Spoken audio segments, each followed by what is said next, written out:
Yeah, very cool. Thanks.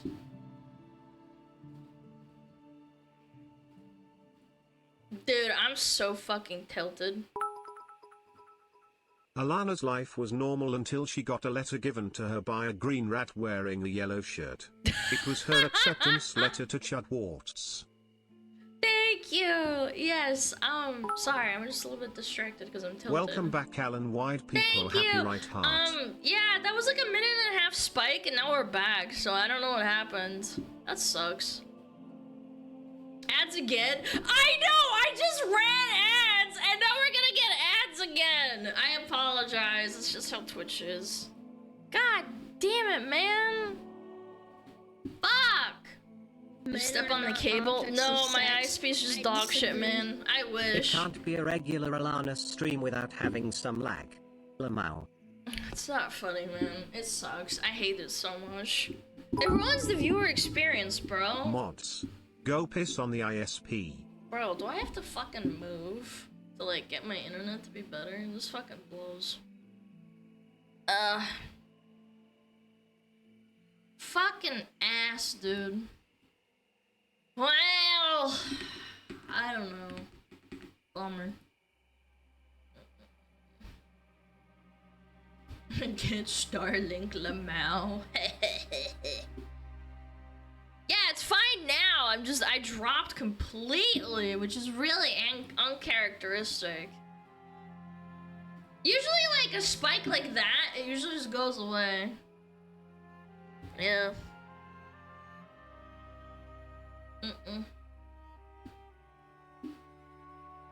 Okay, since we're running ads anyway, I need to go grab some water. So, I'll be right back, okay?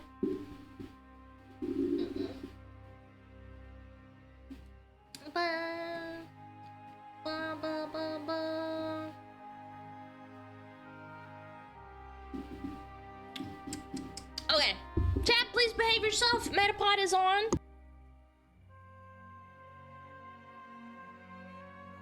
Oh, Metapod. Oh, Metapod, use Harden. Metapod, Harden. Oh, yeah, Metapod, you're so hard. Metapod, Harden. Oh, he's so hard. Look at those two hard throbbing Metapods. They're so strong and hard.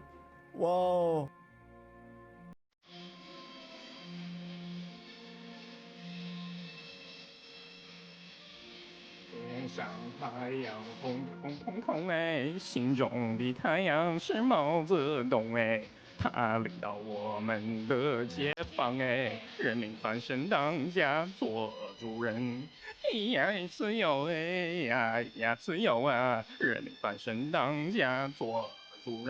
Why are you so good at this? It's my language, man. What are you talking about?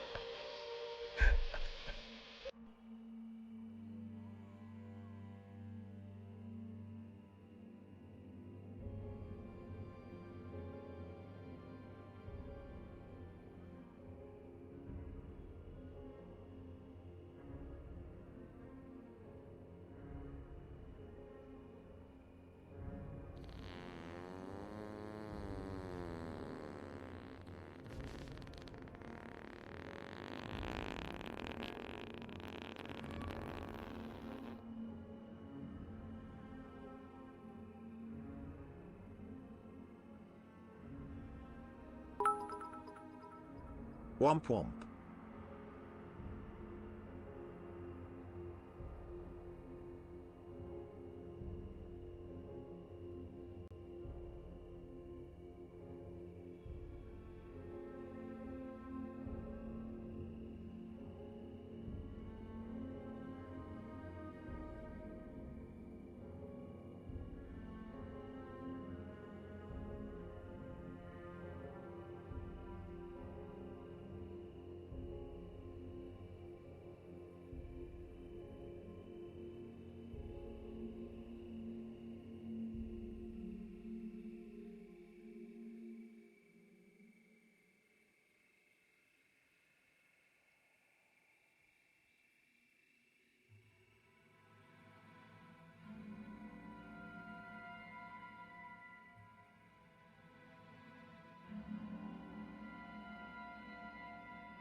Yo! What up, gamers? Hello. Yellow. Hello, pussy. I'm gonna come. Jesus Christ, okay. Alright, cheese and crackers. You guys made me cuss. You made me take the Lord's mane in vain.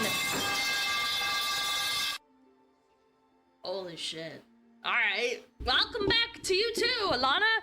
Chat, you wanna hear some crispy, sparkling water? Ah. Ooh. Well, that's good stuff. Are women cringe? Oh, Yes. yeah. Being the woman makes you gagey. Yo, Crash, they get their muds. Crank time! Monster? No, I've been trying to control my caffeine intake.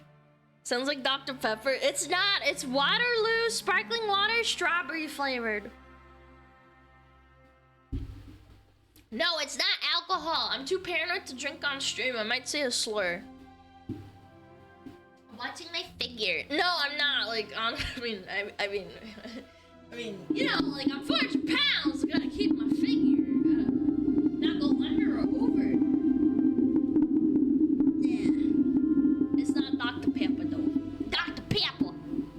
Sprint. You need more meat on your bones? Really? Really now? How do you know how much meat I have on my bones?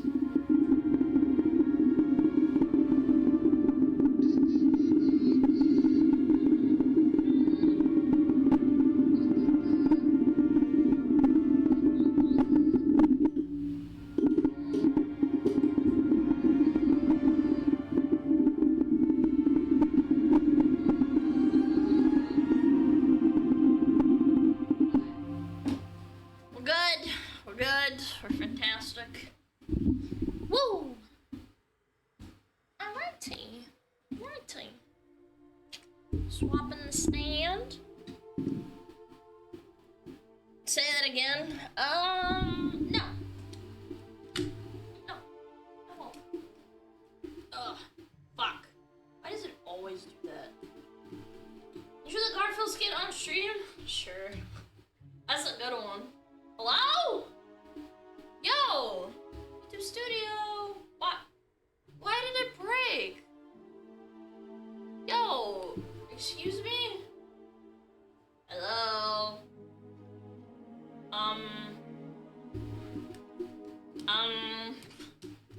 Haha. This isn't funny. YouTube Studio, can you work? Okay, I'm gonna reset. All I did was put the phone into the fucking stand. Catner. Sorry, I'm trying to restart. I don't know what's going on. Pathetic. You're pathetic. You can't even measure up to my power. All right, connect. Are we good? Hello? Very nice, Alana. Now let's see Paul Allen's ISP. Are you fucking kidding me? What the fuck is going on? Connect! What the fuck? What? Dude, it's not connecting. I literally didn't do anything. Oh my god, dude. I'm so tilted. My day just can't get any worse, huh? No, this is the right IP. This is so cringe. Okay, I'm gonna reset YouTube Studio then on my phone. Why is it not doing anything? Yes. Being the woman makes you gagey. 1,000 Mile Alana stare going on over here. Oh, there we go. Hello? Okay, there we go. Jesus. I think my YouTube Studio, my phone broke for a second. Hi! I'm back! Sometimes life is cock and ball torture. Do you realize, do you see Without how the people cock are and spamming balls. sound alerts?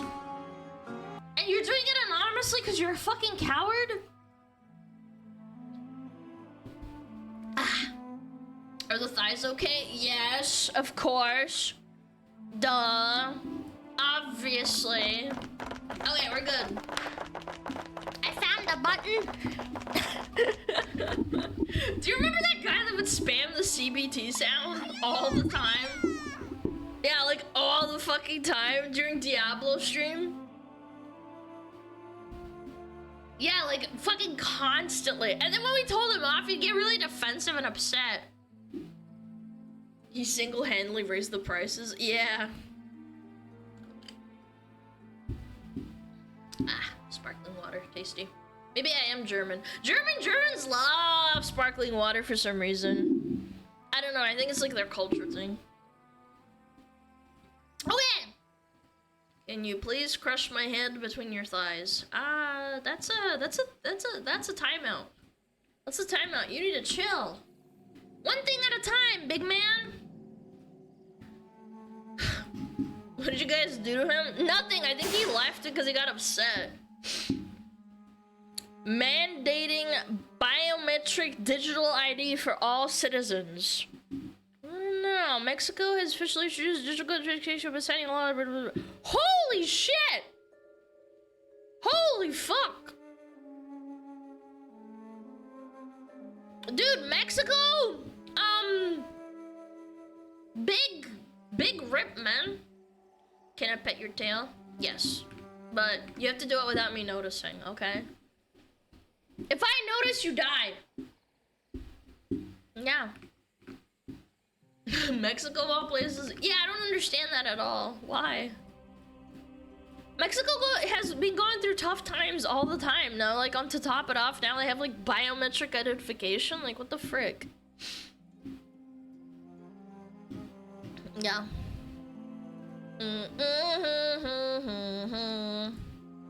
Chat, stop distracting me. You're distracting me. Stop it. Just a sex. I disagree. Yo, Faye, thank you for 5! Thank you so much. I appreciate it. Thank you, thank you, thank you. Thank you, thank you, thank you, thank you. Yeah, let me show you guys the Garfield thing I reposted. That was funny. Holy moly. Holy moly. Yeah, I want to talk about the Little Tay stuff too, but we'll do this first. This is a good one. Okay, alerts are off. Blah, blah, blah, blah, blah. What is going on over here? Oh my goodness. Oh my shitness. Blah, blah, blah. Are you ready? Yeah, chat, are you ready for Garfield being unfathomably based? You can also tell if you're overweight by the way people describe you. Arbuckle, you really ought to go out with my daughter sometime. She's really nice. I mean, she's fat. In fact, she's really sweet. I mean, she's incredibly fat. And very graceful. So fat you wouldn't believe it. Oh, and she has a wonderful personality. If you come to pick her up, bring Get a moving man. Okay, now take a few laps around John's date. And also Odie! tell if you're... Odie the dog! I don't know, man. I think it's really funny. I remember when I was a kid, I went to a garage sale, and there was like these really old Garfield comics, and I loved them so much. My parents put them in the bathroom so that people could read them when they're taking a shit. Like guests and stuff. It was in the guest bathroom. And I would read them so much. I loved them. They were so fun. I had the old ones, like the ones that were like printed on a paperback. Yeah, bathroom comics. They were super fun. But yeah, chat, brace yourself. This is an oh no moment. Everybody knows about Lil Tay. This is honestly insane. She says, not bad for 3 hours. We broke the frick out of that OnlyFans record. $1 million. $500,000 in subscriptions, $26,000 in tips, and $500,000 on top of that for messages. She will have to pay taxes on this. Probably, I would say maybe like total takeaway is probably $600,000 to $700,000. But still, that is a disgusting amount of money. Absolutely heinous. This is insane, chat. I have so many thoughts on this. Let's just start with the obvious. I think OnlyFans is a fucking plague on society, and things like this are going to inspire a tone of other quote-unquote empowered women to try and do the same thing. The wave of freshly turned 18 years old.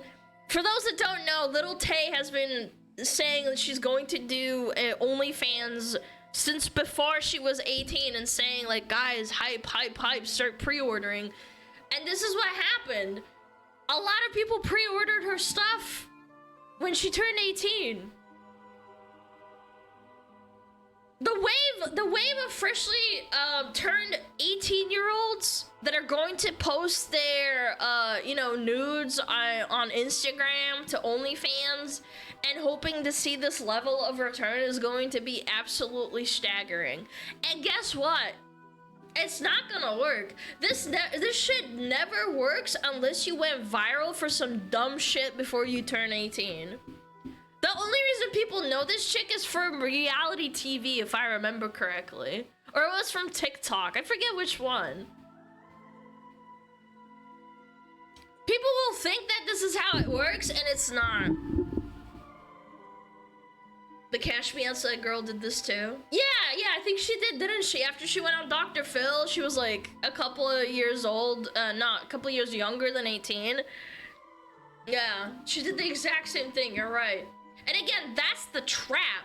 So we're just gonna have this entire demographic of stupid young women whose brains aren't fully developed posting their nudes on the internet forever. Like, honestly, great, lovely. Nothing wrong with that at all.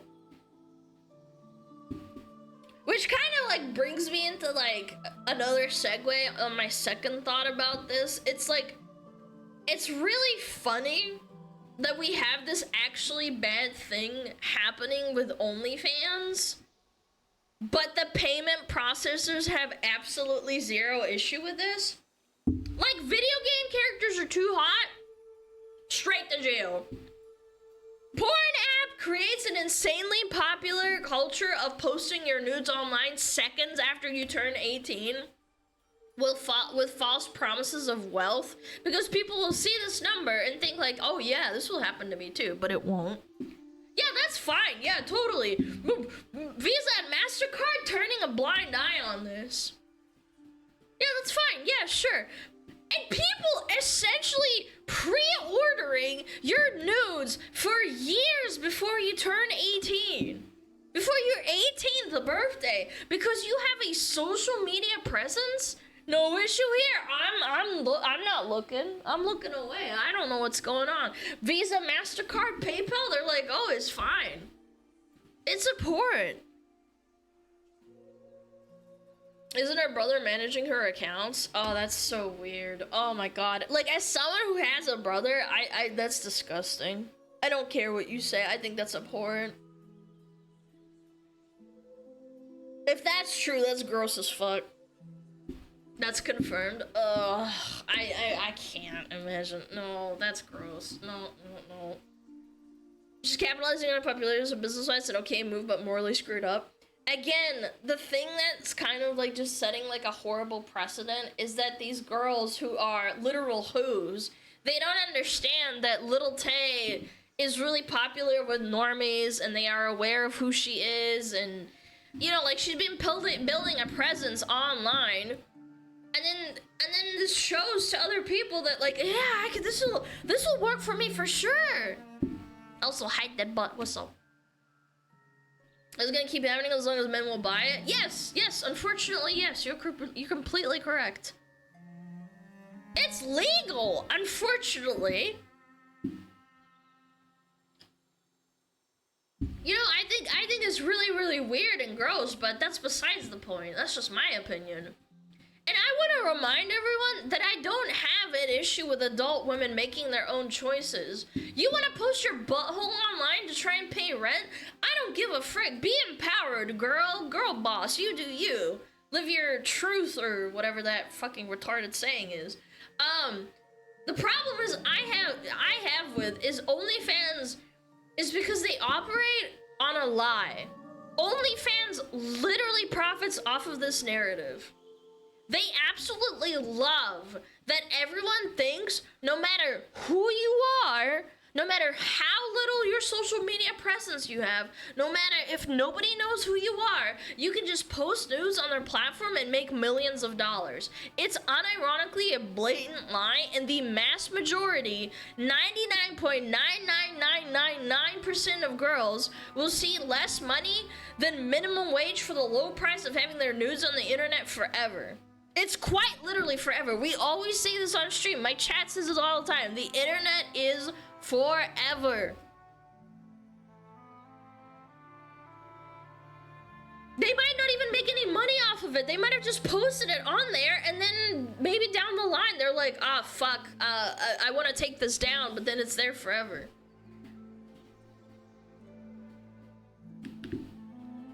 I thought this was pretty funny too. Nux says, female empowerment at its finest. Little Tay comes from a home where her parents were fighting over custody of her whole life. This is confirmed, by the way. This is not a lie.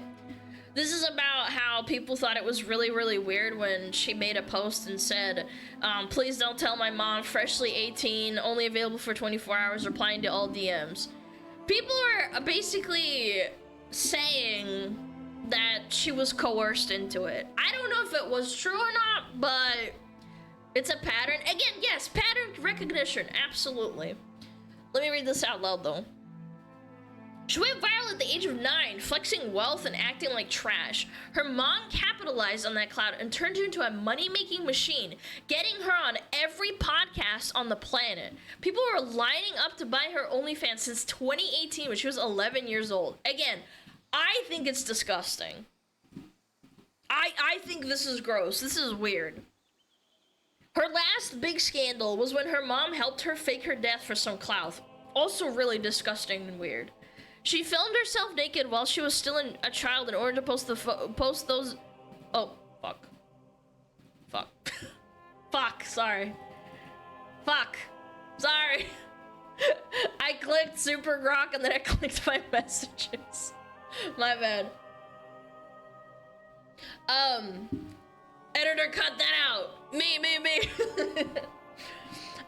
She filmed herself naked while she was still a child in order to post those nudes online the moment she turns 18. Of course, like anything on the internet, everything got leaked everywhere, and she and her future spouse children will forever be associated with her first act as an e-whore. She made $1 million in 3 hours, incentivizing a whole generation of children that this is the best way to be a girl boss so they can ruin their lives too. And it's funny because, again, they think they will make $1 million, but they won't. Her parents groomed her into prostitution for an army of fans that spawn camped her to create a Zoomer Epstein list. Slay Queen, nail, we're so fucked.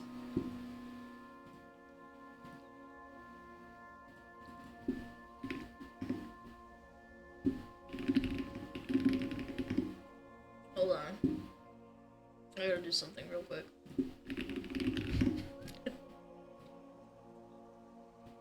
No, my DMs are fine. No. For those that are gonna look back in the VOD, it's fine. It's nothing serious. It's all the messages are fine. For those being weird, it's fine. I don't have to delete the VOD. It's fine. We're chilling. Leaked? No, it's fine, genuinely. I have nothing to hide. I was just like, is it private? Like, did I have anything that was private? It's not, it's fine. Anyway, what was I saying? Oh yeah. Let me refocus for a second.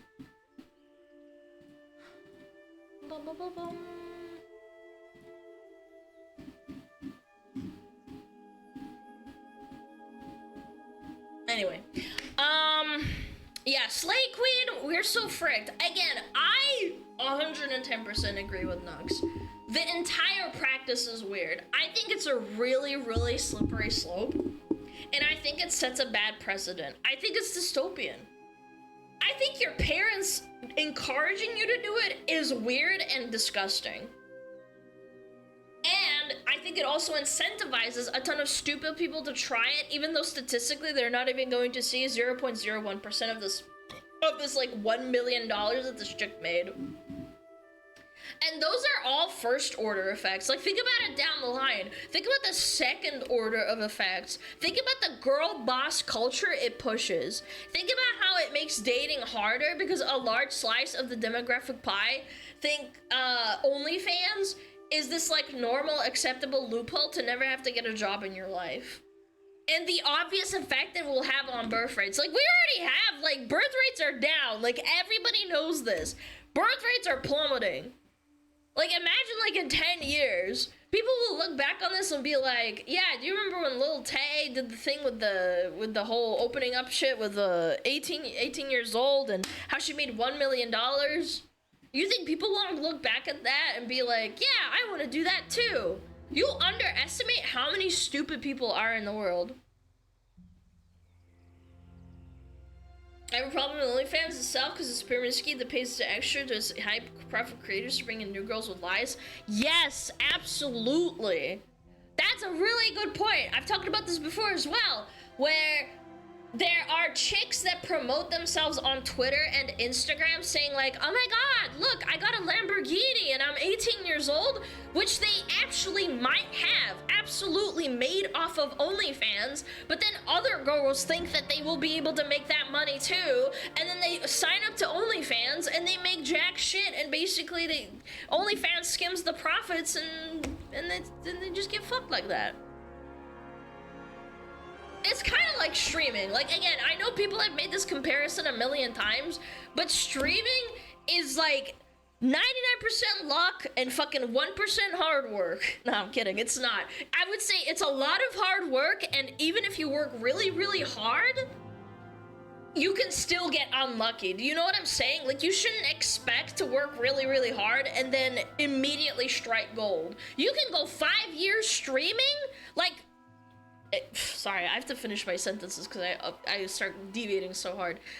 You have to expect that for 5 years, if you are streaming to 10 people, that you will continue to stream to 10 people. Queso is a really good example. I think that guy streamed for freaking, like, what, 2 or 3 years to like a couple hundred people, and then he exploded.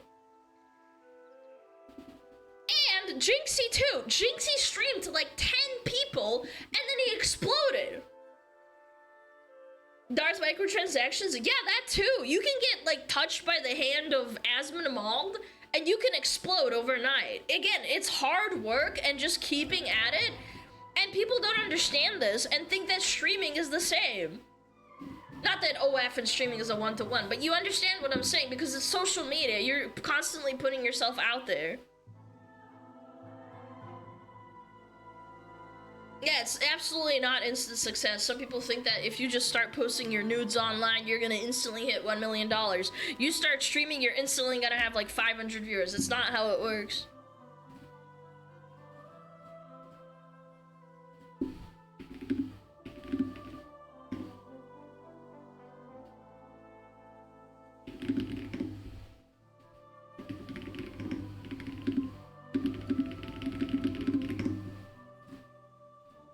Only with view bots? I mean, not even, because, okay, let me be real for a second.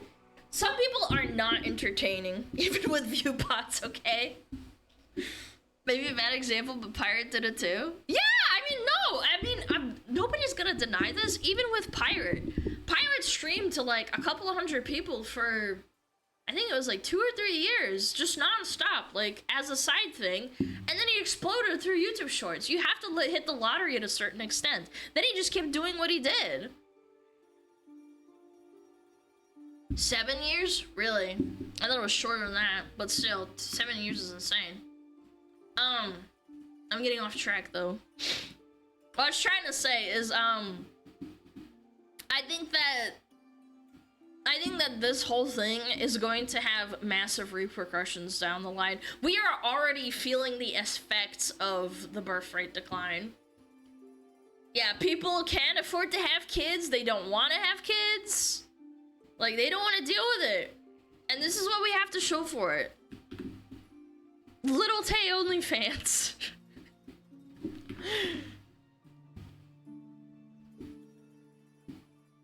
Rev says, a little Tay immediately selling her body the second she turned 18 should disgust you to the core. This is the narrative OnlyFans profits on. They convince minors they should sell their bodies the moment they are legal age. Ugh.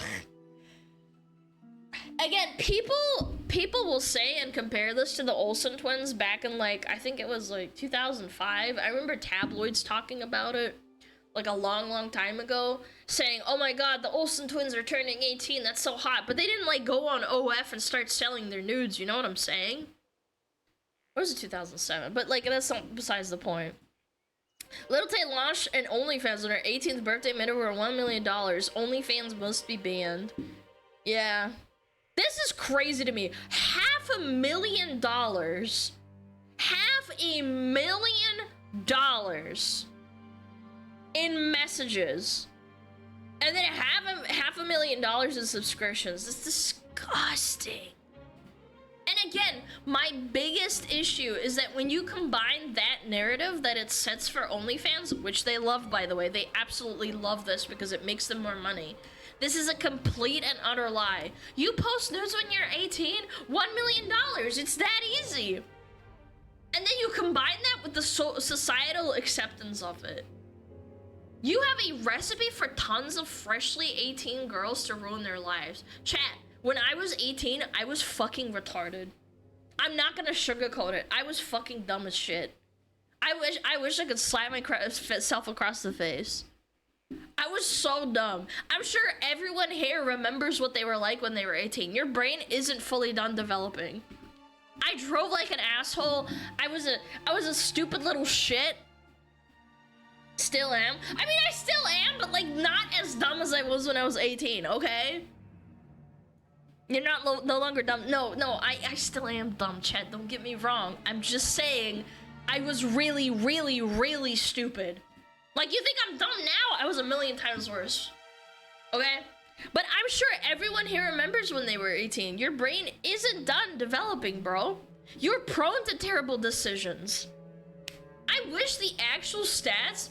I wish the actual stats of how likely you are to see even $100 when you start and OnlyFans was as popular and viral as the few girls that make $1 million, bro. I wish you could see the statistical breakdown. It's just so bad. But remember, chat, video games are the problem. We gotta censor those. Collective shout, absolutely silent. 18 is basically fresh out of high school, so basically a kid. I was having a nervous breakdown about all my friends going to college, and I didn't want to go to college, but my parents were pressuring me to. If you layer that on top of like, oh, I can make $1 million selling my nudes online, I don't know. Maybe I would have done it. People are stupid. Probably not, but like, I'm just saying, like, $1 million is a lot of fucking money. Alana, no, I'm just saying hypothetically speaking. Jesus Christ. Like, think about it. $1 million is an insane, life-changing amount of money. Some people in this chat will not make $1 million until they're like 50 years old or something. You know what I'm saying? Like, it's crazy. Some people don't make that much money in their entire life, or at least not until the point they're like 50 years old and close to ending their career. Yeah. In your whole life? Well, I don't know. It depends. I don't know. I can't do math, but you get my point. Some people will never see that amount of money ever in their entire life.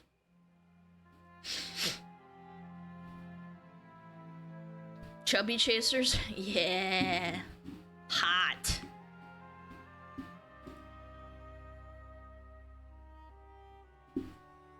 This is a crazy sellout. I don't know, man. It makes me sad, but like, what can you really do? China's banning OnlyFans, and I'm like, I mean, you know, it's censorship, but at the same time, like, what do we really gain out of OnlyFans? Like, realistically, what does society get out of OnlyFans? I don't really know. I don't think it's great for morals, and it creates a lot of hate. I think it creates a lot of distrust. Like, if you're dating a girl, and even if you're not an incel and you don't really care about, let's say you're like a really middle ground person and you try and, you know, be reasonable and be like, oh, well, I don't really care about a woman selling her body. But it's like, you're still having to trust that they're not doing it behind your back. You know what I'm saying?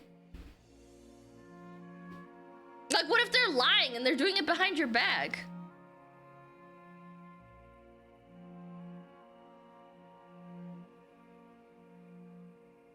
Payment processors already went after OnlyFans, it seems, but they said no. Did they actually, though? I don't know. It feels like a monopoly again, where it's like, why aren't they going after OnlyFans? Where's Collective Shout in all of this, by the way? What happened to, like, oh, calling gamers pedophiles and shit? What happened to that? Isn't this weird? This whole, like, my 18th birthday exclusives, like, isn't this strange?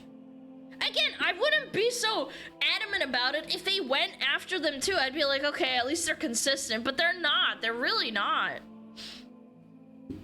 Not happening because they defend cuties? Yeah, weird. Weird, isn't it? A little bit strange, huh?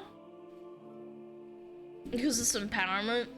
Please don't tell my mom is at worst bait and at best weird as well. No, I think it's gross. I don't give a shit. I'll say it. Watch her video? No, I'm okay. I don't wanna watch Little Tay saying cringy shit. 21 should be the minimum. I don't know, man. I don't know how I feel about, like, setting hard lines in the sand for this kind of thing. Collector Shadow is a useful idiot for credit card companies to engage in censorship. But then why don't you go out of your way to censor this? I don't understand. You censor Japanese games and say, like, oh, everyone is an incel pedo and they're sending us death threats, and then you don't go after this? You don't say anything? Yeah.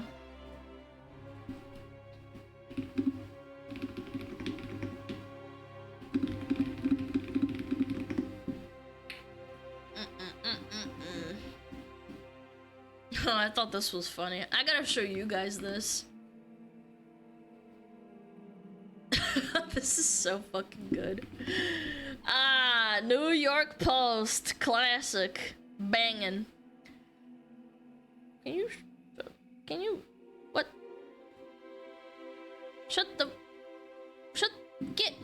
Go back. Shut up. All right, there we go. Okay, this is a New York Post article that I saw on Twitter and I thought it was really funny. Men need to lower their standards on dating apps, a new study shows. Okay, this is pretty recent. This isn't from years ago, chat. Keep that in mind. Again, not wrong. Hear me out. Men are going to have to lower their standards. We just talked about the Little Tay stuff, chat. You're going to have to lower your standards, fellas. Do you want to know why? Because the girls you meet will have OnlyFans. That's why.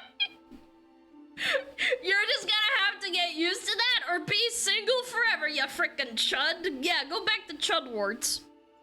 But jokes aside, I'm curious what this is going to say because my initial thoughts, don't really compute or understand this. Like, we watched the videos about dating apps before. Women get way more matches than men do. It's literally like 10 to 1, isn't it? It's close to 10 to 1. Would this not indicate that men have lower standards and will match way more with women? Way more than women than the other way around? Like, my retard senses are tingling, chat. It's an opinion piece for the New York Post. Like, let's see what they have to say. There's been a long theory that on dating apps, 80% of women are pursuing the top 20% of men. But new research reveals it's actually fellas who are aiming too high when swiping for love. International researchers analyzed the behaviors of almost 3,000 heterosexual users of a Czech... Wait, what? Users of a Czech dating app. Only 3,000? With their findings published earlier this week in the PLOS ONE journal. Men tended to express interest in women who were more desirable than themselves, while women typically pursued men of more similar desirability. This author wrote 3 sentences total and already outed himself as a retard. Please, please, do not tell me this entire article and all of your conclusions are going to be based off of a Czech dating app. For those that don't know, the Czech Republic is like a country in middle of Central Europe. I think it's like below Germany or something, right? Like, what the fuck are we talking about? Like, a dating app in the country of Central Europe that likely has a vastly different culture from the United States. And then you extrapolated that to generalize the entirety of the West to tell men they need to lower their standards? Like, please, please, do not tell me that's what we did. Please tell me there's more to it than that. How are you ranking this desirability, by the way? Like, what? Awful research. No, truly.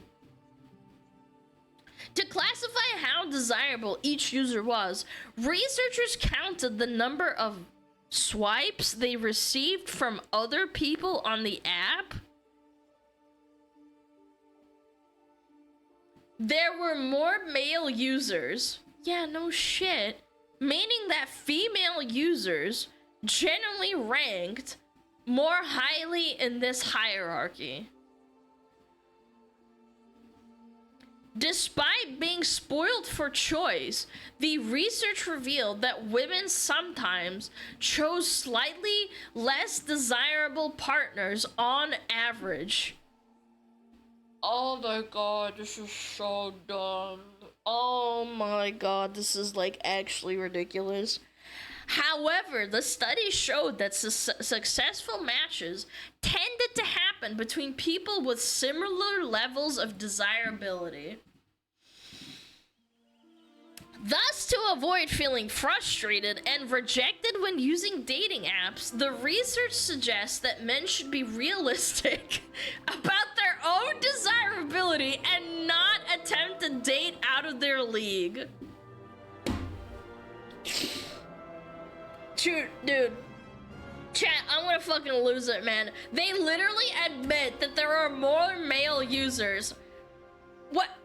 Maybe this one dating app is different, chat. Maybe this one isn't this extreme, but we watched multiple videos. Like, I mean, like, probably 10 plus. Read multiple, and then multiple articles, too. Generally, the male user base of dating apps outnumber women by minimum, like minimum double, but more often than not, it's 3 to 5 times higher. No cap. No cap on a stack. And the amount of matches that women get versus men is 10 times higher. This is already stupid. I'm already pissed off. I'm mad. I'm molding. This is dumb as shit. Yeah, and 3,000 users is such a small pool for statistics. I'm not even talking about that point yet. This is so fucking dumb, and it's framed in such a disingenuous manner. I'm genuinely gonna call bullshit. I think the research guy, or the guy that did this research, or is writing this article, is citing is probably retarded. I think the author is retarded. We have watched so many videos about how men in the West, or sorry, how women in the West are girl bosses, and it's always 4s and 5s shooting for men that are 8, 9s, and 10s. It never swings the other way, because as the author fucking said himself, women are spoiled. They are spoiled for choice. If you have 50 guys matching you and 80% of them are 5s and 20% are above 8s, I promise you none of these women are choosing dudes below 8. Are you fucking kidding me? When he says, oh, they chose someone slightly below them on desirability, it's because every woman is a 10. retarded fucking desirability system, and they're choosing a guy who's insanely attractive but only gets an 8. Like, what the fuck are we talking about here? Yeah, a 10, yeah. Dudes below 7 don't even exist for women on these apps. Exactly. What does it even mean by desirability? If desirability depends on the amount of swipes, does it mean that men swipe most on women and women swipe only on a few men? Yes, exactly, because they get bombarded with a bunch of men that match with them because they don't have a choice. They just want to, like, you know, try and get their numbers up. This is so dumb. Our research on a Czech online dating app shows that while men often aim high when choosing whom to contact, successful matches tend to happen between people with similar levels of desirability. Again, such a vague statement. This pattern is largely the result of rejection rather than initial preference for similarity. The successful matching outcomes tend to align more closely with women's preferences than with men's. This likely reflects women's stronger position in the online dating market, as men outnumber women and are often expected to make the first move. Dude, I hate this article. It's made me irrationally angry. You will never, ever see a publication that says women need to lower their standards. Because no, of course not. They're always told to be girl bosses and demand a man that is over and above their desires. Doesn't matter if you're fat, stupid, unemployed, have 10 kids and OnlyFans or whatever. You're encouraged to go after 10 out of 10 guys. But if you're a man, you gotta slow your roll, buddy. You gotta lower your standards there, pal. And all the women that are 4s and 5s and often unemployed are demanding you make 6 figures and go to the gym daily and have a massive fat cock. Prove me wrong. Literally, I've seen it.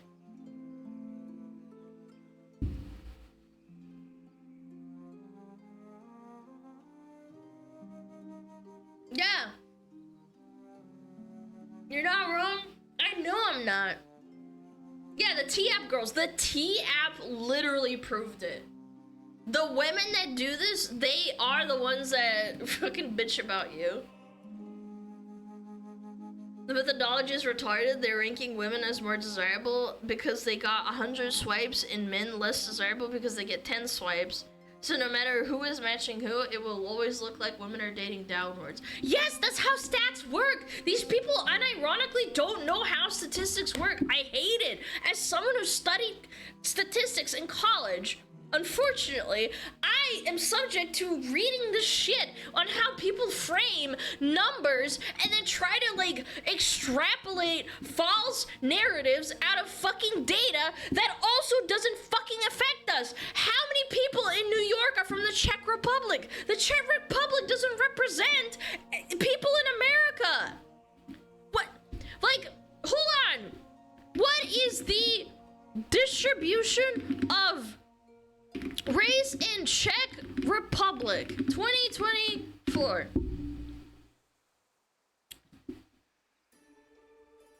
The majority of the population identifies as Czech. The other significant 90.4%, 9.25 million people, and then the rest are random ethnic groups, including Moravians, Slovaks, Romanians, Sicilians, Poles, Germans, Ukrainians, and Vietnamese. While the Czech Republic is generally considered ethnically homogenous, urban centers like Prague are becoming more racially diverse. And it's a sample size of 3,000 people.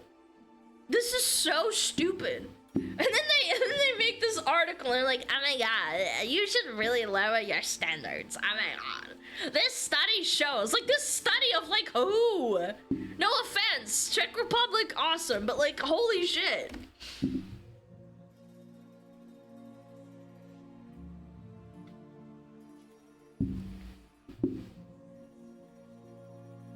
If I remember correctly, the article will state that the numbers are pretty close, and even in the United States. No, I finished the thing, but like, it's just so cringe. I hate this. I hate it when people misframe and misuse data to push a narrative. And it's not even like, oh, we maybe misinterpreted the data. They quite literally took data and just completely misinterpreted on purpose. Yeah. It's crazy. And presented as fact. Yeah, men need to lower their standards on dating apps. Like, okay. Says who? Oh, the Czech Republic with a study of 3,000 people. Okay. Yeah, whatever you say, sweetheart. But yeah, that's what I wanted to rant about. I love ranting. Ree! Lower your standards, Ree! Study doesn't even show that men have high expectations. Men just swipe on most women because they have lower standards. Women are pickier and thus men are less desirable. It literally proves that women have higher standards. Yes, but we don't want to frame it that way because that will make all the 6 women that read the New York Post unironically feel bad when they open up their New York Post app on their phone and then they cry themselves to sleep.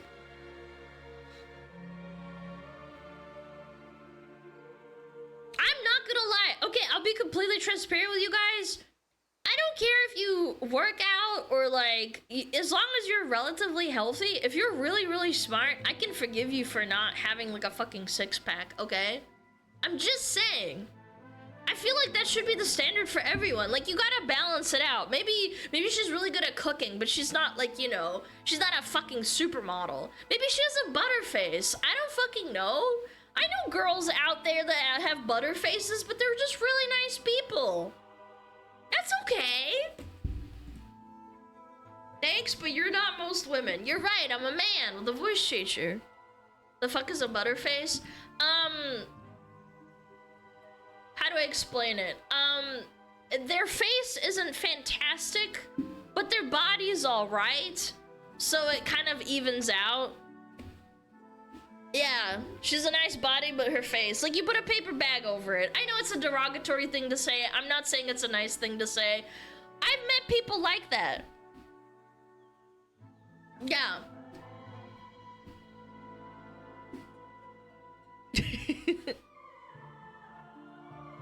Yeah, it's a not nice thing to say, but I'm just saying that that does happen.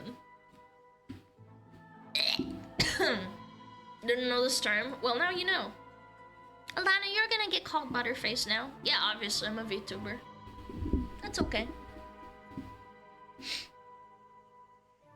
The thing is, people that use one dating app are not representative of the entire population of the country. Yeah, that too. I mean, like, again, there's just so many things wrong with it. If I presented this as a like a research proposal for even like a hypothetical like throw to a professor in my statistics class from when I went to college, it would immediately get thrown out because it's like, you're literally taking the population of a country that is not even remotely close to fucking America. Honestly, it would have been more accurate if they took a study from fucking Mexico and you lived in California or Texas or something, because at least there's like some sort of like interlapping like population, you know? Like, it would have been less retarded, genuinely. Or Canada, yeah, something like neighboring, you know? This is like from the Czech Republic of all places, like, jeez. If I use the phrase, sometimes on average in a college essay, I would have been flunked out of school. Yeah, like, I feel like this is just such standard, like, like, grading, you know? Different freaking continent, literally on the other side of the planet. Kurwa! Polska górą!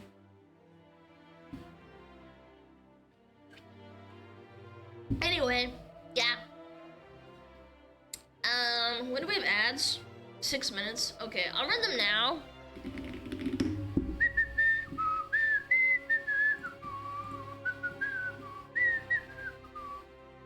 Holy shit. Blah, blah, blah, blah, blah.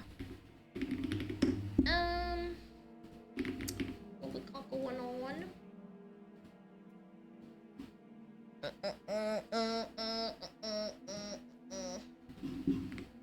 gonna go tinkle. Lanочка, greetings from Russia. Have a great stream. Yo, thank you so much. Спасибо большое. Не свести денег будет. Пошли вы нахуй. God, I hate when people say that. It's a cringe superstition. It's like, don't step on a crack or you'll break your mom's back. Like, shut up. I don't believe in that shit. My mom used to say that all the time and it pissed me off. Russian Voldemort? Yeah. Smoke crack, not step on crack. I'm gonna step on your mom's crack. You don't love your mom? I absolutely do love my mom. I love my dad too. I love them both equally. Maybe I love my mom a little bit more, but that's because she's my mom. This video was... Chad! This is such a long video. Holy shit! Oh my god, this is gonna be so fucking good. It's an hour and a half, chat. Holy shit, I'm gonna have to run double ads on this. 2-hour react? I mean, you're gonna be lucky if it's fucking 2 hours. Holy shit. Mods, can we auto mod block internet historian? 3-hour react? Yeah, so people don't get like randomly auto modded. Also, excuse me, I did put my hand over my face. Holy.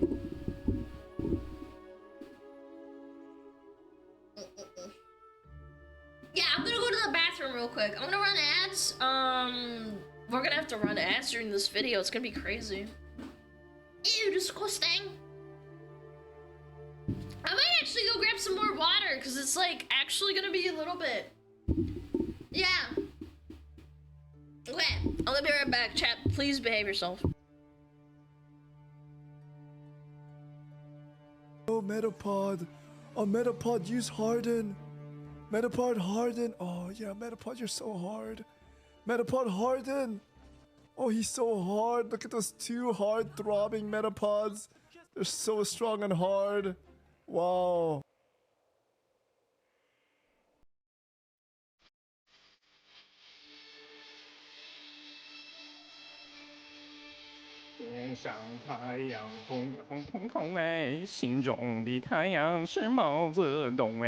他领导我们的解放哎，人民翻身当家做主人，呀自由哎呀自由啊，人民翻身当家做主人。Why are you so good at this? It's my language, man. What do you want from me?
Yo! Wake up! I better see some wokaja in my chat. Wokaja, scatter, wokaja.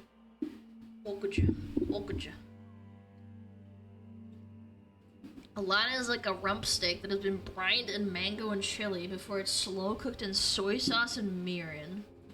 Wait, that sounds so fucking good. What the fuck? Yo, we got a little chef over here. Jeez. Wait, that sounds low-key so good. What the frick? That's a good one. Whoa. Okay.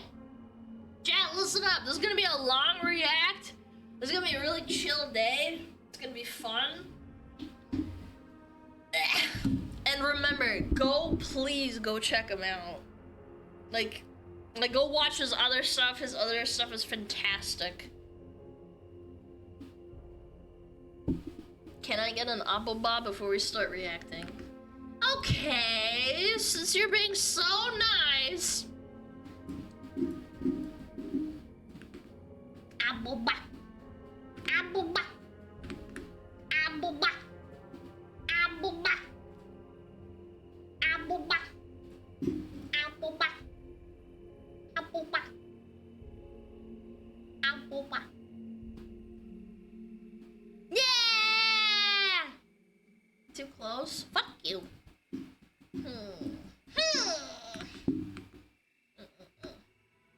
Let me check something real quick though. Before we start, so I don't do it in the middle of stream. Okay.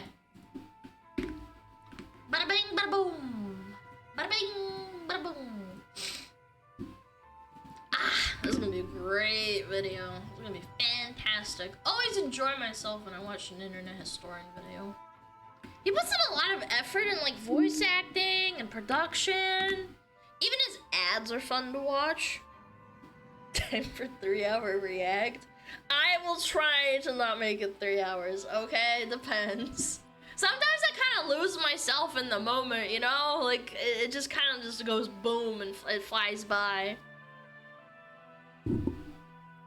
Since your collab with the lady yesterday, ever watched this in a VOD or on the YouTube? Veg now? Aw, bye-bye.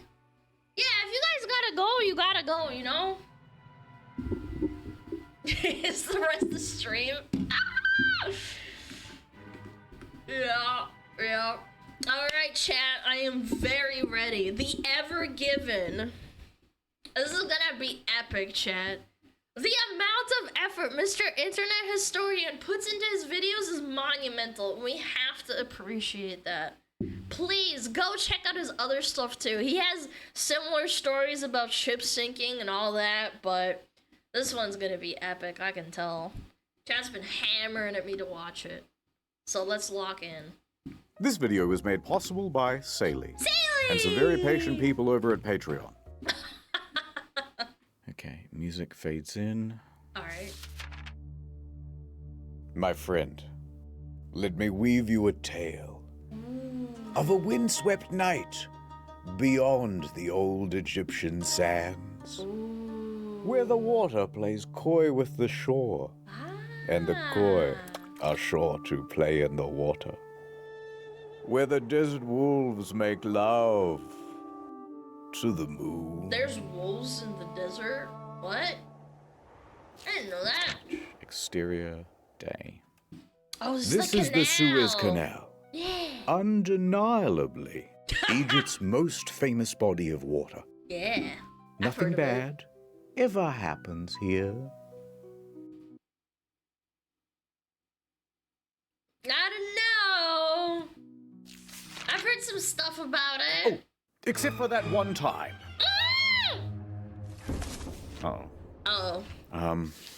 Okay, so there's a ship, and it's called the Ever Given, and it's going up the Suez Canal really fast, probably. And you think that, well, the Port Authority would call up, and they'd be like, Captain, you are going way too fast. But the captain, he's wicked sit cool, so he's like, they're just jealous of my passion for going fast through critical trade infrastructure. Wicked. Increase speed.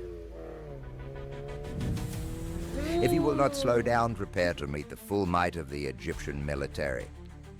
Two of Egypt's fastest fighter jets scramble on the runway. Holy, look at those The captain things. kept adding power. Faster! The people of Europe need these Chinese knockoffs of European goods. And they got all sorts of technology to go like top speed. Don't go faster. I beseech you. But everyone on the crew was loving it. Yeah, go Wicked. faster. But then, Look out! Someone left a ramp in the middle of the canal. I ain't Wait. afraid of nothing. Okay, these puns are it was at killing this me, bro. point that the captain chose to do a wicked sick jump. Woo! Lens flare. Wait, what? What did those articles say? There was a lens flare. Ever Given ship does a jump. Coolest container ship to grace the 7 seas. Are these real or fake? The Ever Given at 200,000 is the biggest ship did an epic jump on a ramp in the Suez Canal. Fake? Real? Real? Nah, those are fake. Chat, the fact that I'm getting tricked by this is really dumb. Definitely real. But they Thanks, overshot. chat. They were gonna collide with a gently sloping sandy bank. Ooh. They threw on the handbrake, Drop anchor! Brace for Oh, impact! shit! but it was too late. Boom. Collision. Literally everybody died. Oh no, everybody died in 2021? Ever taken away. This should be a rap song. Yeah, that'll do. All right, see you in a year. Alright! What do you mean it's not long enough? Wikipedia, ChatGPT. This mother fricker! Add the music. They love that. I love A this reaction one. gif? That's a good one. No, this video's too good. Dial it back a little. Okay, let me start again. I'll do the phony voice too. Ooh. Better. Okay, so here's what really happened. Most details come from secondary sources. We took a few liberties to fill in the gaps. All correct decisions are considered official, not for people. Be cool and please don't bother any of the people involved in the Suez incident. We're just here to have a good time. Chat, listen up. Bitch. Yeah. This story begins in Malaysia. Ooh. Of course, you already know, but that's this one over here. Yeah. And at a I've played port named GeoGuessr a lot, chat. Tanjung Pelepus is the container ship known as the Ever Given. The last of the cargo is loaded onto the ship, and the captain of the ship, Krishnan Kanthaval, is there with his crew of 20. Yippee! Hello. Hello. At this point, Kanthaval probably said something like, "All right, the boat's tummy is all full of cargo. We're almost ready to get going." So Evergreen, the operating company of the ship, would have called ahead and booked passage for the ship. Oh, yeah. Yes, one adult ship ticket, please. Large. How many containers? Hold on. 1, 2, 3, 4, 5, 6, 7, 8, 9, 10, 11, 12. Now this guy, the operator. I mean, you. Fun fact, one of my dad's best friends was a ship freight manager, and this is kind of how it is. You have to get insurance, too, just in case you get robbed by pirates and stuff, too. Or you get, into trouble at sea due to weather. And, yeah, it's pretty cool. I learned about that from my dad. Companies on Yeah, the pirate line to the insurance and weather Suez insurance and Canal shit. Authority. And they are in charge of all of the operations of the Suez Canal. All right, thank you for choosing Suez Waterways. You are scheduled for March 23rd. You are 922nd in queue. All right, we've got a Supermax container coming through on March 23rd. Pulling up the stats now. The Ever Given, one of the largest container ships in the world. Over 400 meters long, 60 meters wide. Only 10% smaller Almost than as the world's wide as your largest aircraft mom. carrier. Able to carry over 20,000 of these shipping containers. Holy! Is a guy in a sandwich for scale. That's a big container. All right, navigator, helmsman, Gene. Let's get going. We wouldn't want to hold up the other ships. With a teary goodbye, the Ever Given sets sail from Malaysia and makes course for the Netherlands. Let's go to the map. Malaysia, And you Amsterdam is a really big port. That's what my dad taught me too. Amsterdam. already know, but the Netherlands is over here. The route's so simple. You just go from here over to... Oh. Oh. We're blocked by Africa, sir. Should we just head back? No. Don't You worry. gotta go through I the know a Black shortcut. Sea, the Head into Mediterranean that too. inlet. It's called the Red Sea. Mm. Captain, it's blue. I know. Why did they call it In the a Red bit Sea? over a week, the Ever Given cruises all the way to the Red Sea. And on the way, someone on the crew points out Djibouti and says it aloud. Wow. Djibouti, because it's fun to say. Djibouti. It's a great time to be a cargo ship captain, I can tell you that much. Yes. Captain, we've got another Fabulous. problem on the sat-nav. There's more land in the way. The canal. How are we supposed to get through an obstacle like this? Should I just head back? Now, if this was 1868, Canterville would be in big trouble. But luckily, in 1869, someone happened to dig a big channel. Right from one side of this isthmus to the other. And filled it with water, they did. Cool. Which meant that ships no longer needed to circumnavigate Africa. That's good. Saves time. It's nothing personal. It's a geographic thing. Yeah, it Late saves that evening, time. the It's Ever not Given arrives at racist. the Gulf of Suez. Here on the map. It's a big open area for ships to park. And there are ships everywhere, sitting idle, You gotta waiting for their coordinate. turn to pass through the canal. Now the helmsman is kind of driving around the area, looking for a place to park and drop anchor. But then, something captures his attention. Hey, what's that What mysterious is looking that? ship over there? Yeah, It man. looks abandoned. Ominous. Ooh. M.V. Aman. Do not speak its name, helmsman. Why not? Look, there's a spot. What is That's it? a handicap. They park the ship, drop anchor, and radio into the Suez Canal Authority. Wait, can you have a handicap spot as a ship? That makes no sense. It's not a car. You don't get out of the car. You have disabled parking so that you have enough space. Yeah. Thank you for joining the queue. Typical wait time is a few hours, up to 1 business day. Why do we have to wait? Why can't we just go straight through?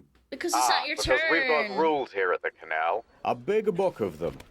Yeah. No running, no dive bombing, and blah, blah, blah. Somewhere way down the back of the manual it says, all vessels entering or leaving the canal must have a pilot. And in fact, a ship as large as yours needs 2. These pilots are employees of the Canal Authority who understand the perils of the route. Kind of like a consultant to the captain. And they stand around going, yes, yes, go here, turn coming up here, watch out. I mean, you don't. For those that don't know, with operating a massive ship like that, making a turn can be fucking fatal. For the geese. And also, some parts of the canal, this is gonna be so nerdy, but I learned this from my dad that had his friend go through the canal a few times. Not himself, but he was a ship freight manager. And essentially, some of the canals, they have like maps written out, and some of the parts are less shallow than others. And when you have a big ship like this, you have to take into account how you turn, and you have to do calculations, and your ship has to like not fuck it up, and yeah, and run aground. So Yes, just stand correct. by for a while, yep? You have to plan a lot. It's Nothing not to as do easy till just this driving pilot through arrives. it. Guess I'll take a little bit of pretty me neat. time. I I'm like off to it. my cabin, fellas. Don't do anything I wouldn't do.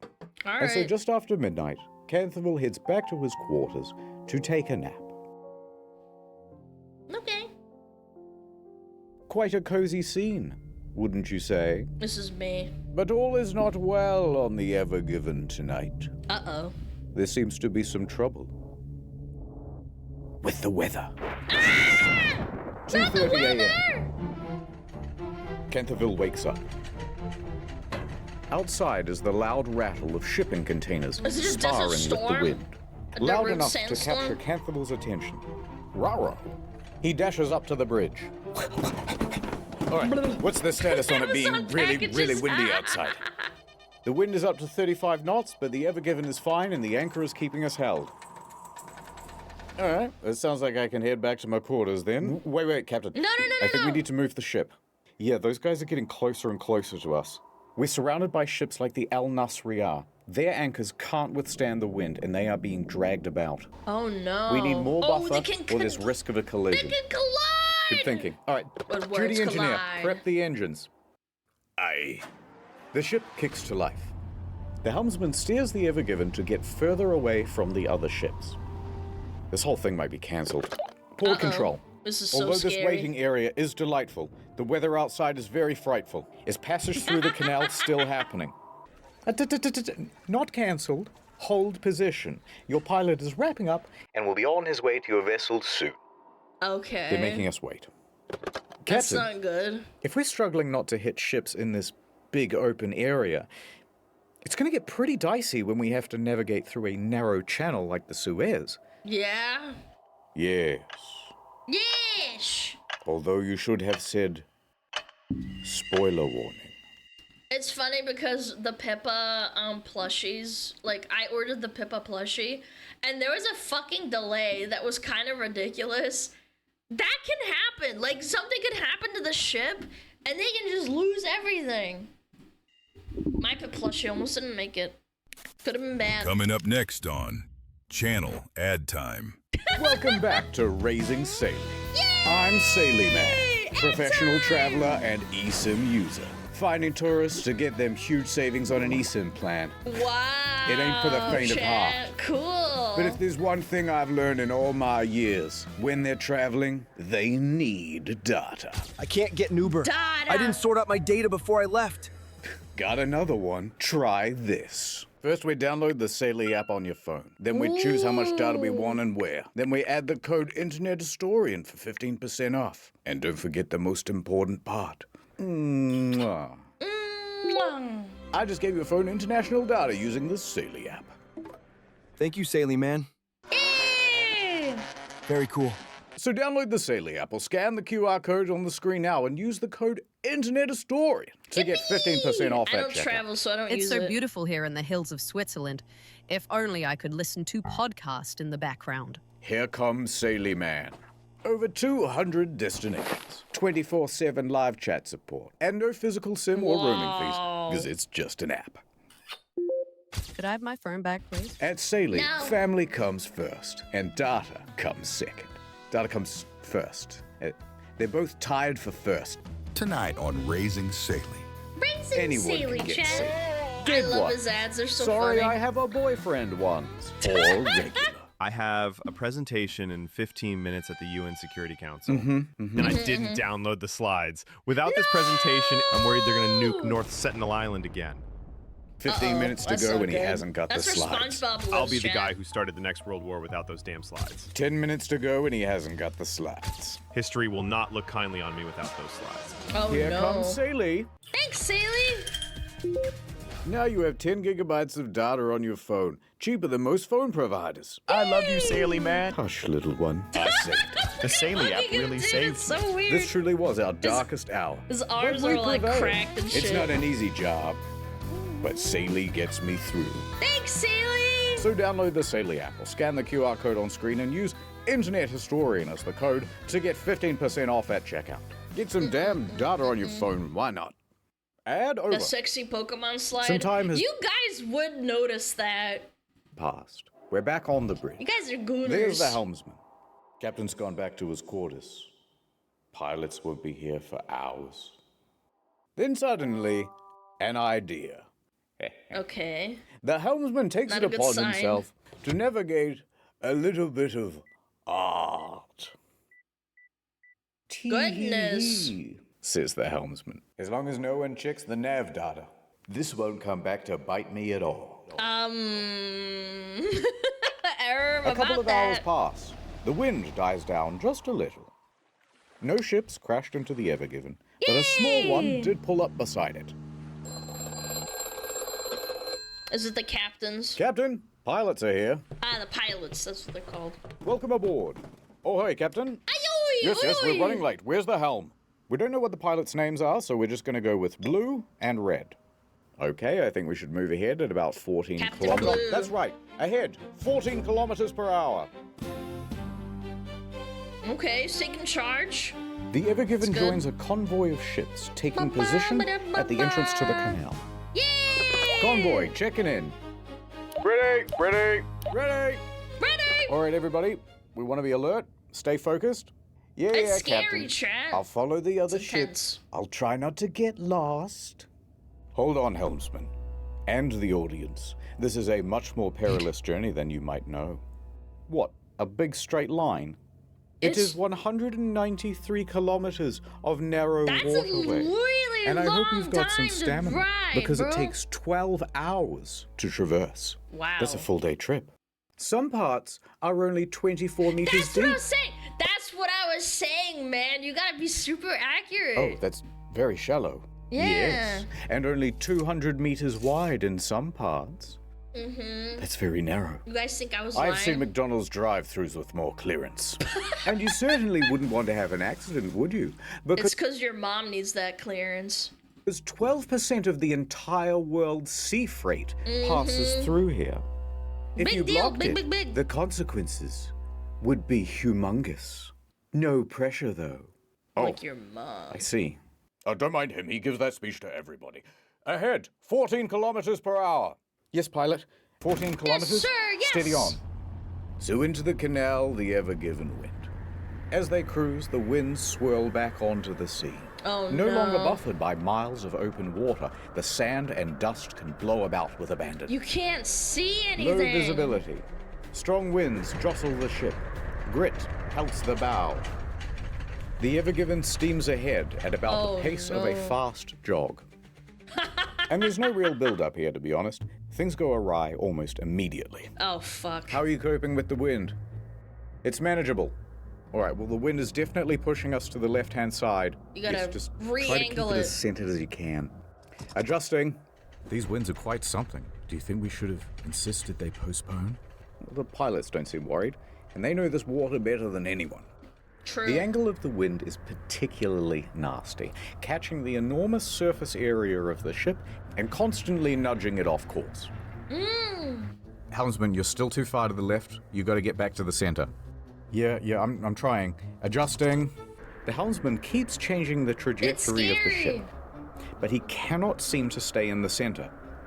Come on, helmsman, we're still not centered. I know, it's the wind. No matter what they do, they can't seem to get away from the left bank. The wind foils their every countermaneuver.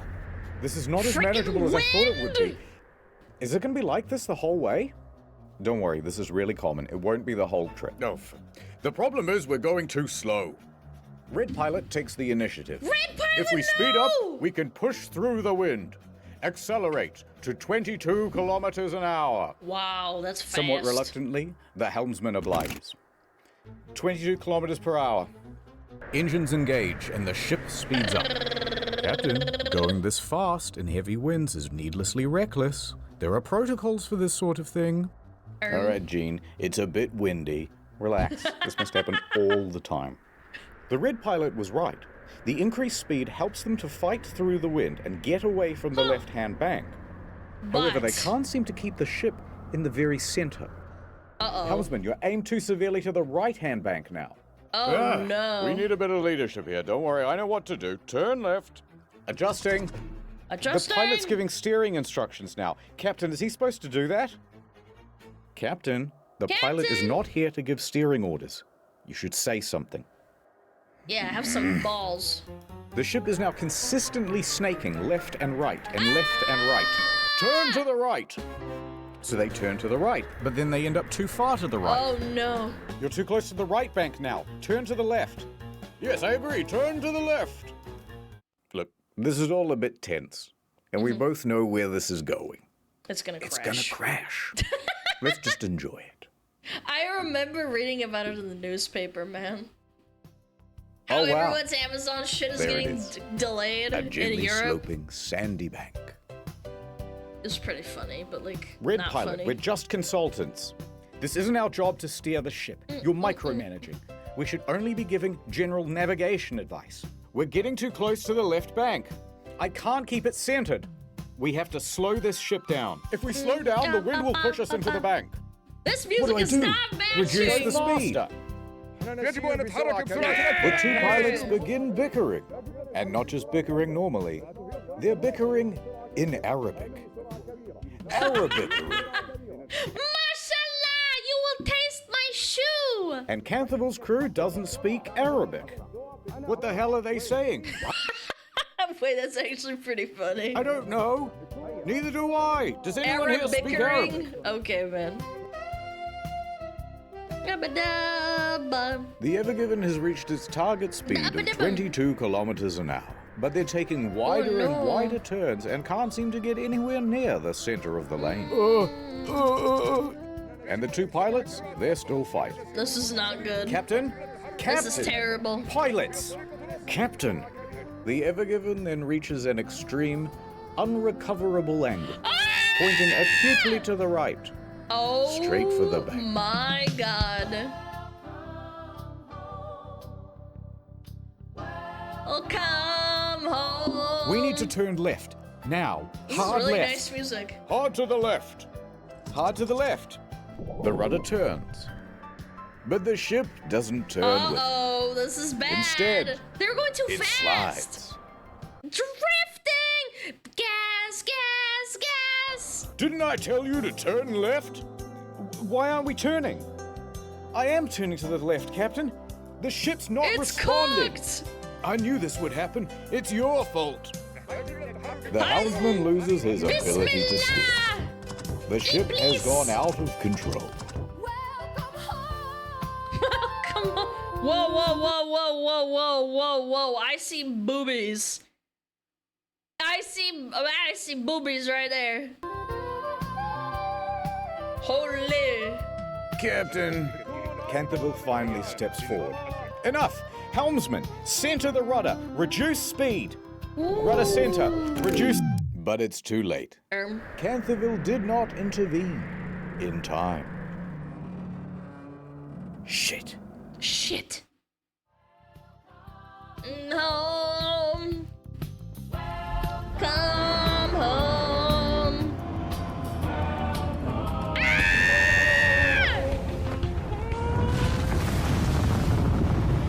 The crew can feel the vibration through the floor as the bow meets the bank. Oh no.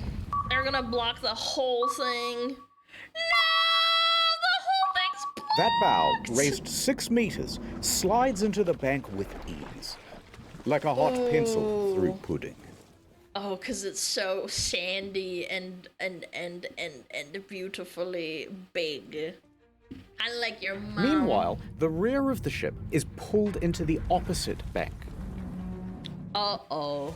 The bridge shakes and the crew lurches forward as 300,000 tons of momentum is reduced to 0 in the span of a couple of seconds. Ah! We've run aground! We've run aground! Cut your engines! Canthaville yells out on the radio, because don't forget, these ships are running as a convoy, which means that the ships behind them have just seen what's happened, and they all have to slam on the brakes. Yep. A couple of ships back, the Asia Ruby 3 suffers an engine malfunction, and it cannot stop as quickly as it intends to, and nearly plows into the back of the Maersk Denver. They manage to stop themselves just in time and prevent running aground as well. Pan back to the Ever Given. Let us look at it from above. It's cooked. It is diagonally wedged across the entire canal. An unplanned bridge connecting 2 continents. A ship collision of such magnitude, there's almost nothing to compare it to. It's so bad. Maybe Hindenburg? 9/11? You can't even squeeze I'll keep past Googling. it. No, hold off on the dramatic sound effects. There's no need to panic just yet. It's like a car tire stuck in the mud. We simply reverse. Full astern. Well, that means full backwards. It's Propellers not at the back of the ship whiz to little effect. They're stuck. Locked in place by the sand. Yep. We didn't move. Merely a run-up. Crash astern. That's the most dramatic version of full astern, ramping up to full thrust as quickly as possible. Uh-oh. We gotta dig them out. Nothing. I've been stuck in the snow like this. It sucks. No, stop it. No sound effect just yet. We still have one more option. Start up the bow thrusters.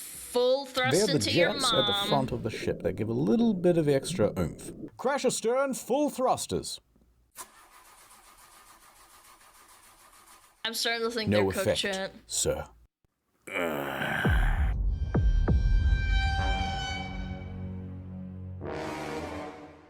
we don't have the transcript from here, so we'll just presume that at the time, Canterville said something very quirky and millennial. Like, so that just happened. But what we do know is that he and the we're in a pilots Marvel then jumped on the movie. radio and got in contact with the Port Authority. That was horrible. We've got something to tell you, and you gotta promise not to get mad. Shut up. Look, listen, we're gonna need a tugboat. We are run aground. The helmsman takes a turn at being millennial. There are other ships right behind me, aren't there? Gulp. Gulp. And there were, as the queue of container ships piling up behind them got longer and longer. Make that 2 tugboats. God, I hate millennial humor. So what happened here exactly? And who is in big, big trouble? Explainer time. There are 3 main causes to why the ship crashed. Let's start with the wind. Wind bad. The captain could have very easily said, guys, the wind is far too severe. Let's postpone. But he didn't. However, the blame's not all on Canterville. The 2 pilots could have also said, let's just follow protocol. By radioing in to HQ and saying, yes, get us 2 tugboats, please. With one on each side of the front, they would have had far more stability and control. Oh, they did. They were just too. I didn't know you could have little tugboats at the front that could give you that extra push. And they wouldn't need to erratically fight about with the wind to stay in the middle of the lane. Second cause, the speed of the ship. Now, it was the red pilot who told the helmsman, accelerate the ship to 22 kilometers per hour. Not good. But when he did that, they were already driving at the speed limit for their weight class, 14 kilometers per hour. Oh, he And telling the fucking helmsman to go slammed it. beyond that meant that they are technically breaking the rules. And while I agree that some rules are made to be broken, going this fast in a very large ship in a comparatively small canal The momentum. causes a whole bunch of problems to do with fluid dynamics. Big problems. Huge. 5 fun physics phenomena. No, I don't know the physics, and if I did, I wouldn't tell you. But what I will say is this. Speeding up causes something approximating oversteer. The ship becomes all slidey. I'm just going to Like turn a little bit to the jelly. left. But instead, you go a lot to the left. I'll just turn right a little bit. But instead, you turn to the right a lot. Remember how the cheerful navigator was like, come on, guys, we have to get back to the center of the lane. Well, they can't, because every time they try to direct back to the center, the speed and the oversteer means they overshoot it. Have you ever piled on a bunch of stuff into a wheelbarrow? It's a lot harder to do when it's piled really, really high and it's really heavy. And going really fast helps, but then if you go too fast, then everything starts to wibble wobble a lot. It's pretty much the same thing. One more effect Just of going like very sex? far. You guys have sex? Oh my god, lewd. Lewd! I will sneeze. Wait for it. Why are we watching Take a guys look at this sneezing? What the animation side on. frick? Water pressure effects cause the ship to tilt. At this speed, the front is raised 6 meters higher than usual, which means when they collide with the bank, combined with the high velocity, they really wedge themselves in. But we can't just blame everything on the physicists, because there's a third main cause. Oh yeah? Poor communication. English is the official language of pretty much every port. However, the pilots start arguing with each other in Arabic, which is not just unprofessional, but excludes all of the rest of the crew from what's being discussed. And all of these competing voices make for chaos on the bridge. But the blame is not all on the co-pilots either. The captain is always in charge. He has the ultimate authority. Decisions start and end with him. So the captain should have intervened and said something like, "Shut up, everybody." But he doesn't. He stands there quite passively throughout. By He's a little bitch. the time he does step in, It's too late. Now that everything's been laid out, who would you say is at fault for the crash of the Ever Given? I think everyone's The helmsman? Blue pilot? Oh, The their red fault. pilot? Canthaville? I'll tell you. Society, that's who. What? You and me. What? And I Me? think What you did should I do? apologize. What? I wasn't even streaming in 2021. Me? Stop ordering shit. Look, I can't. Wait, what? Alrighty. So we have something 3.5 times the size It's of not the my Titanic, fault. choking the world's largest freighting canal like a greedy seagull throating a glue stick. Excuse me? Good stuff. Pardon me? And they didn't get very far through the canal itself. About 5% of the progress bar. But if we scroll up for a second, we can see what landmarks they missed out on. The Great Bitter Lake. Named so Bitter. because the water there is very salty instead of fresh. Then up a 2-lane bit and over to Timsah Lake. Named so because Timsah is the Arabic word for crocodile, because there used to be crocodiles in there. Timsah. Otherwise, it's pretty much zip right through to the Mediterranean. That would have been very nice for them. Now we go back a bit to Timsah Lake, and here you'll find the city of Ismailia. And at its port, see this building? This is the Suez Canal Authority. Oh, it's the HQ. Inside, Captain El Said, head of navigational control, is just settling in for the day. As he sits down to his desk, Did he Captain, donut wall them? you're gonna want to see this. The video feed pulls up. Uh-oh. What? Line 1. We're stuck. We'd like to request a tugboat. Stuck? Stuck where? You know that single lane area pretty close to the entrance? There. Now, had this happened in one of the 2-lane sections, they could have kept the traffic flowing. This is But very alas. bad. What? This is very, very So you're bad. blocking all the traffic? Mr. El Said, we already promised we wouldn't get mad. Fine. I gotta see how bad it is in person. El Oh my Said snatches God. his keys off his desk and he races down to his car, rushing to the scene. He gets out and casts his eyes upon the ship. My God. Towering over him is a structure the width and breadth of the world's largest Walmart. Except it is also 15 stories tall. Holy shit. The bow, raised 6 meters higher than normal, is jammed into one side. What do you like an unwitting finger in a Chinese finger trap that somebody filled with Gorilla Glue in its prom tomorrow. The gorilla. ass of the ship, firmly squatting aground on the other side. Why does it call it the ass? And the middle of the Can't you ship, call it something making else? bended metal groans as it's barely suspended by only a few meters of water. El Said lets the sand run through his fingers. No! At this point, another important person arrives on the scene. Admiral Rabi. He is the Suez Canal Authority chairman, the big boss of the whole canal. Uh-huh. Here's the rough structure Big of the man. organization. He's all the way up here, right? Oh no. So high Oh, up that he reports directly to the Pharaoh of Egypt You himself. guys are being racist. Yep, that's one blocked canal. No, Mr. President. He didn't say blocked. Shut up. He said that canal rocked. He's giving it a 5-star review. Come on, follow me to the bridge. You think people wouldn't notice a massive ship blocking the entire canal? Al Said and Rabi board the ship, and it's a hell of a scene. Uh-oh. The crew is racing around. Oh God, they're gonna check the nav data. They're gonna see the dick pic. Oh God. Canterville's standing back taking a panicked phone call with the operating company. Okay, so 2 pilots walk into a ship, and the first one says, and the 2 pilots from before are still bickering. All right, you 2 are dismissed. Canterville. Oh God, this is the end of my career. This is gonna cost $1 billion. Al Said puts his hand on Canterville's shoulder. Do not worry, my friend. We shall solve this. Come on, Captain. What's the status? Well, the ship isn't floating.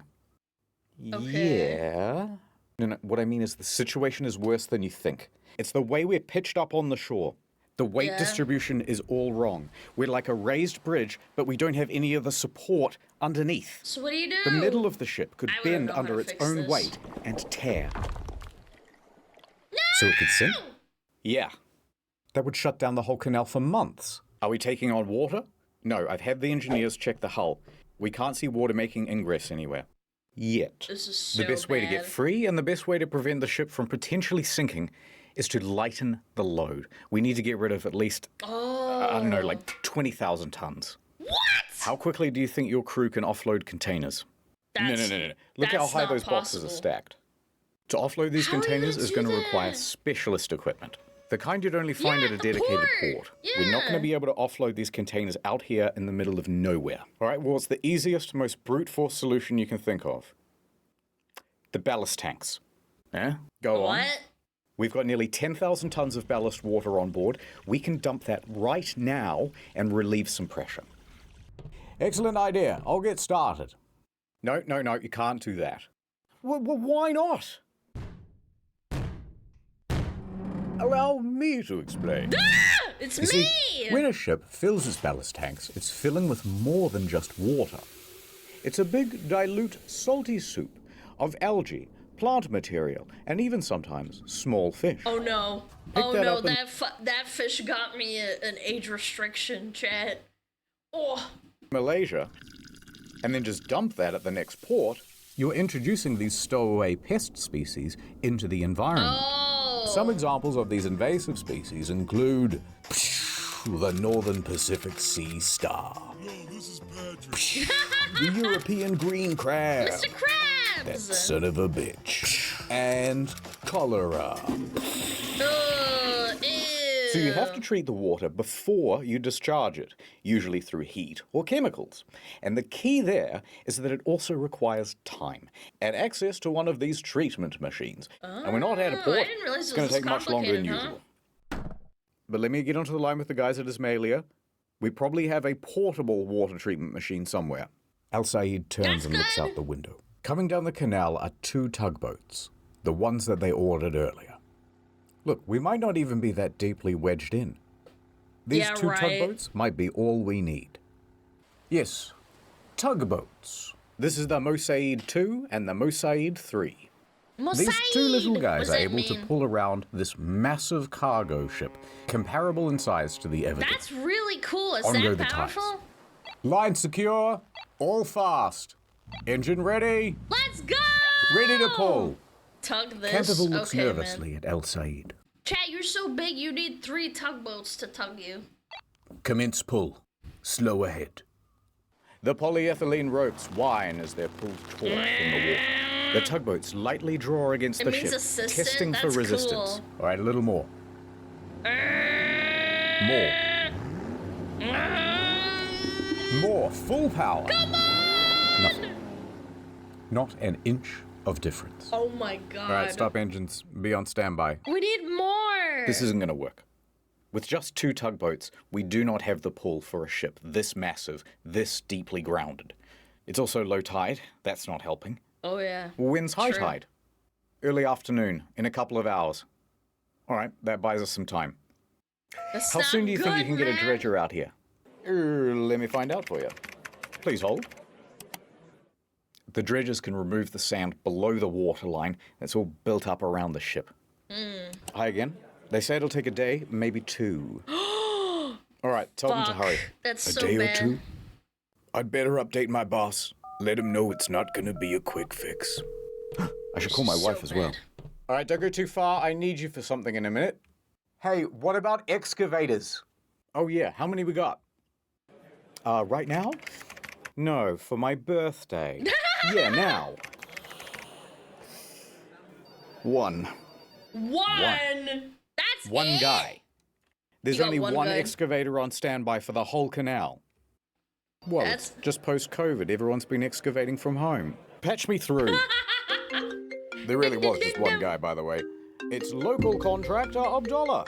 So he picks up the phone. Hi, Abdullah. Mushy mushy. Ali. There's been a big accident at the canal, Abdullah. There's sand and dirt everywhere. I need your help. Just send me the deets, Chum.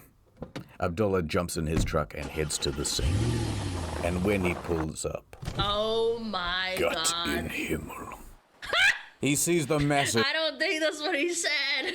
Ever Given wedged into I the think you canal. probably said something in Arabic. Abdullah locks himself into his excavator and gets to work No, on the that's not what most he said. important task he's ever done digged. This guy's a hero!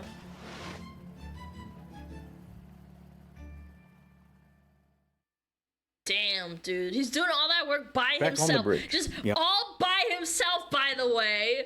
This is unacceptable. What the frick? I'm not sure. Hopefully home soon. Okay. Yep, no, love you too. Okay, bye. Whew, the boss was not happy. Hey, before you said you needed me for something. I did. Who's What's this? this? Breathe into this tube. Also, you have to do a drug test. After the crash, they tested Canthaville for drugs and alcohol. Oh. Both came up negative. Okay. There's also a That's procedure good. to make sure that captains aren't fatigued. They look at the rest schedule and they find, no, Canthaville took that nap, remember? He's had plenty of rest time. So he passed the fatigue assessment. Okay. And Yeah, while so it's Canthaville was at the misjudgment. nurse's office, high tide came and went. Tugs were tried again. And again. Tried a little bit of this, a little bit of that. It didn't work. All day trying, all evening, and into the early morning. But that stubborn ship was It going wouldn't move. nowhere. Ba-da-dum-bum-bum-bum-bum-bum. Still stuck. Day 2. Push! It's like it's pregnant.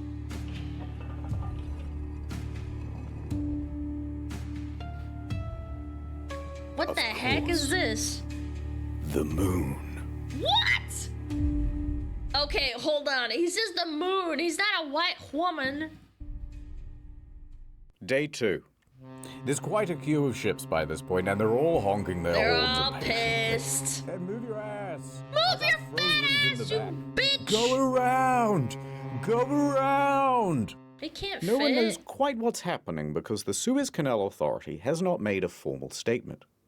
But their hand is about to be forced when an impatient sailor behind the Ever Given takes a photograph and no. publishes it online. And this starts a bit of a buzz on social media. Wait, is that actually what he said? There's no way. Ever Given takes a photograph This is so and funny. publishes it online. Ship in front of us ran aground while going through the canal and is now stuck sideways. Look like we might be here for a little bit. Is that real? That's real. That's hashtag Suez Canals, hashtag run aground. Edited? No, I gotta find it myself. Suez Canal ship Instagram page. There it is.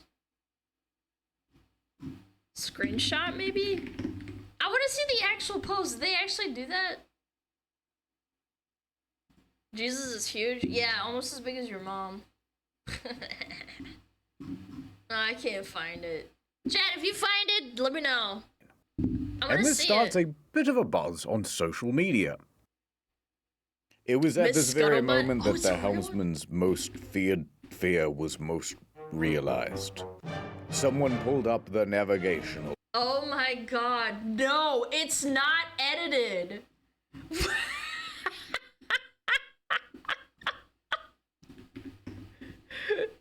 It's actually real. There's no Miss Scuttlebutt in Suez, Egypt. Oh my god. Did they get it on oh my god, a bunch of people looked it up. This is so funny. No way. She edited, it says edited above the comment. Oh, okay, but still, so that means it's real. They did put it there. Within 24 hours, it was all over the news. Rat roll. So over at the Suez offices, Mr. Rebbe, you have 300 voicemails. Uh-oh. Telemarketers? Important clients and journalists. Uh-oh, They're asking about journalists. whether the canal is blocked, aren't they? They're asking about whether the canal is blocked, yes. Yes, of course. And the Suez Canal Authority could keep it a secret no longer. They held a press conference. Oh my god, look at all those microphones, chat. Okay. This is crazy. Let's say, hypothetically, they didn't give many details, but it was a very inspirational press conference. The news begins reporting on the story. It's blocked. Cargo ship blocking the Suez Canal. A huge container ship. There's just the most incredible drama playing out in the Suez Canal. A massive container ship longer than the Eiffel Tower. It's one of the world's most important shipping lanes. And breaking news from the Nana Star News Channel. Holy moly. I'm Nana. Hi, Nana. Mega ship's big ass is stuck in the Suez Canal. Right. Point is, this story exploded everywhere. There was a lot of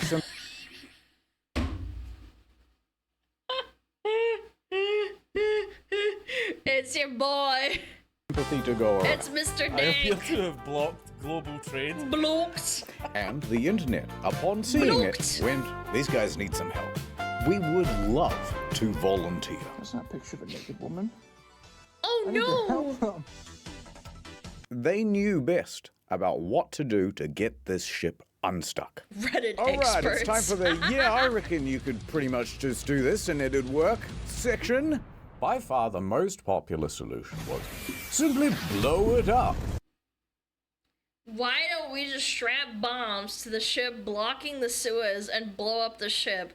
Can France nuke the cargo ship which has blocked the Suez Canal? This is why you don't trust Reddit, man. Yeah, my solution, bomb them. This is a very American thing to say. No ship, no problem.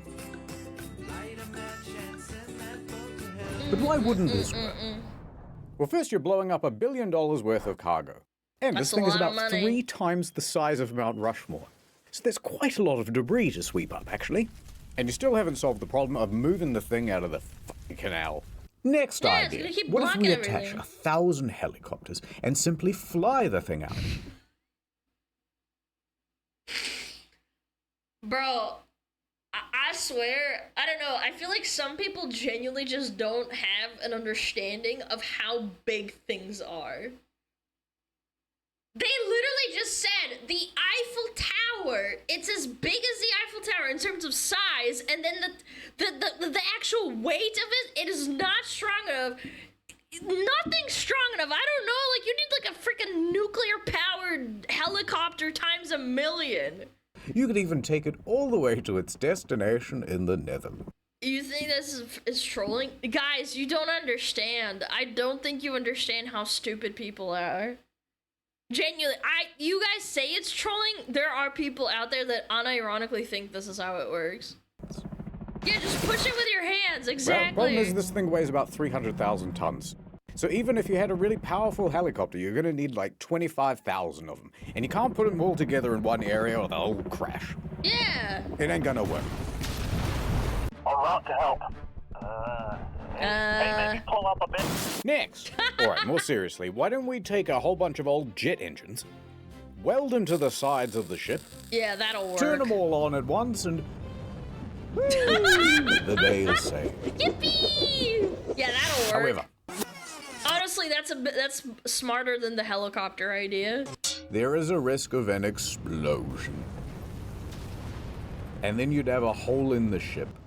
And then the ship sinks, and then you're really never moving it. Uh-oh. Hear me out.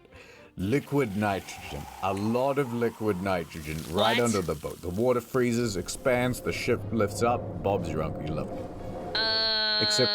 Except the metal's gonna bend and break because it's not resistant to the cold, very likely. I don't know, like, again, I have not watched this. This is just my brain thinking, because I went to school and I actually have half a brain. Yeah, it'll break the ship. Now, the ship is just stuck in ice. And then it melts, and then you're back to the exact same position. Or that too. I mean, maybe I was overthinking it. Also, you need like $1 billion worth of nitrogen. There's no way to get that much material, let alone handle the scale of that material. Also, everyone's gonna freeze to death on board, and the ballast will expand in the tanks, and that'll destroy the ship. It's not gonna work. Alright. Last idea. Best idea. What if we just actively made things worse? Such as this petition to add a second boat to the canal. They already have one, okay? Jokes They have a aside, bunch behind one them. humble comment did stand out from the crowd. Get a few people on this side, a few people on that side, push it, and I really think it would go. True, Queen. You're so right. Well, maybe. This is Rage Because Babe. that's exactly what the recovery team intended to do. Ahoy! Good to see you back from the nurse. I told them I didn't do any drugs, but they wouldn't take my word for it. I would have believed you. Look at all Just give the me the Uber Eats in walkie-talkie. the background. All right, full ahead with the excavators. 3 more excavators join Abdullah, and they are all busily digging out the front and rear of the ship. It's still going too slow. What else we got? More rescue stuff. So here comes Rabbi pulling up to the scene. Good news, fellas. Yay! And he's standing atop a very powerful bit of kit. A big, beautiful dredger. Yay! To be specific, a cutter suction dredge. Ooh, Essentially, you've got a big rotating cutting tool that loosens up all the soil, while a big suction pipe sends it yonder. Wow, All right, do the that's dredgy. neat. Full speed. What else we got? We got more tugboats incoming. More and more tugboats join the fray. A total of 8, arranged around the ship like this. Notably, the Baraka 1 and the Izzat Adel. These are 2 of the most powerful tugboats in the Middle East, and that includes the non-deserty parts. Full ahead with those. They keep trying. A cacophony of engines playing the highest stakes game of tug-of-war ever attempted. Tens of millions of dollars being lost every hour until it was won. And their opponent? Unbothered, moisturized, taking up the whole lane. Unbudgeable. Oh. All right, we're calling it for now. This is bad. Oh, El Said, we've thrown everything we can at this ship, and What it do won't we concede an inch. It's hopeless, hopeless. The cynicism of youth. I've worked for many years on the Suez. There's magic in the water, Canterville. Magic? Magic. Fucking women, We man. will succeed. Your words are empty, El Said. Optimism has blinded you, El Said. El We Said. cannot defeat the canal. It Mashallah. is simply too powerful. If I were the guys at Case and Kaisha, I'd just forget about the Ever Given and buy a new ship. Well, we can't afford a new ship. The owners of the Ever Given, Shoei Case and Kaisha Limited, are getting very worried. They're I need that pissed. ship back, and I can't just leave it to the Suez Canal Authority to do it. There's only one team daring and foolhardy What are they enough gonna do? The to take on a A-team? job like this. Kaisen calls up an elite salvaging company from the Netherlands. Smit Salvage. Ooh, those damn We Dutch need your people. help. I got your number from you know who. Smit is the industry's best. They have response centers all over the globe. 24/7, ready to respond to marine emergencies. Wow. And funnily enough, they're the same team That that must be kind of a low-key cool job. You're like the A-team. helped with the rescue of the That's Costa neat. Concordia back in 2012. Suit up, boys. Ah. They put the ocean in Ocean's 11, the tide in Tide Pod, and sometimes they pee in the water. Why not? The fish do. We're en route to the canal. ETA in the next 24 hours.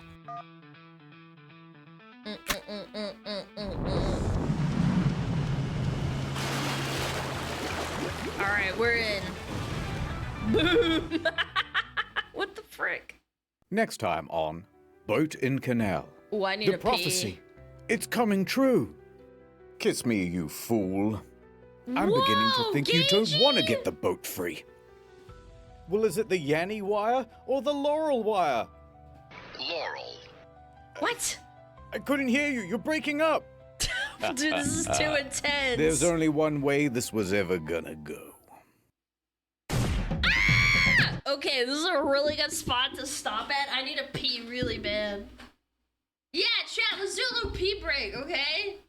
Can we do that? I'll do an ad break too, cause then we won't get ads during the video. Yeah, I'm gonna go pee, okay? Take care of yourself. Go pee too.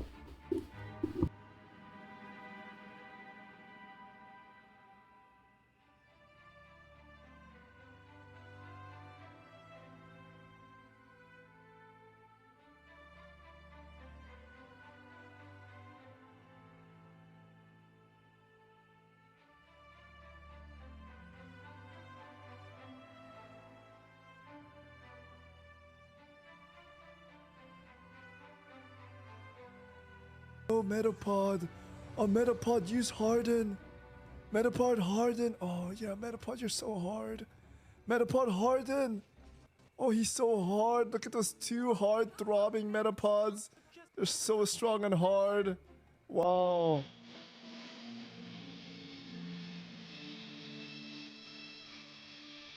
天上太阳红红红红哎，心中的太阳是毛泽东哎，他领导我们的解放哎，人民翻身当家做主人，哎呀自由哎呀呀自由啊，人民翻身当家做主人。Why are you so good at this?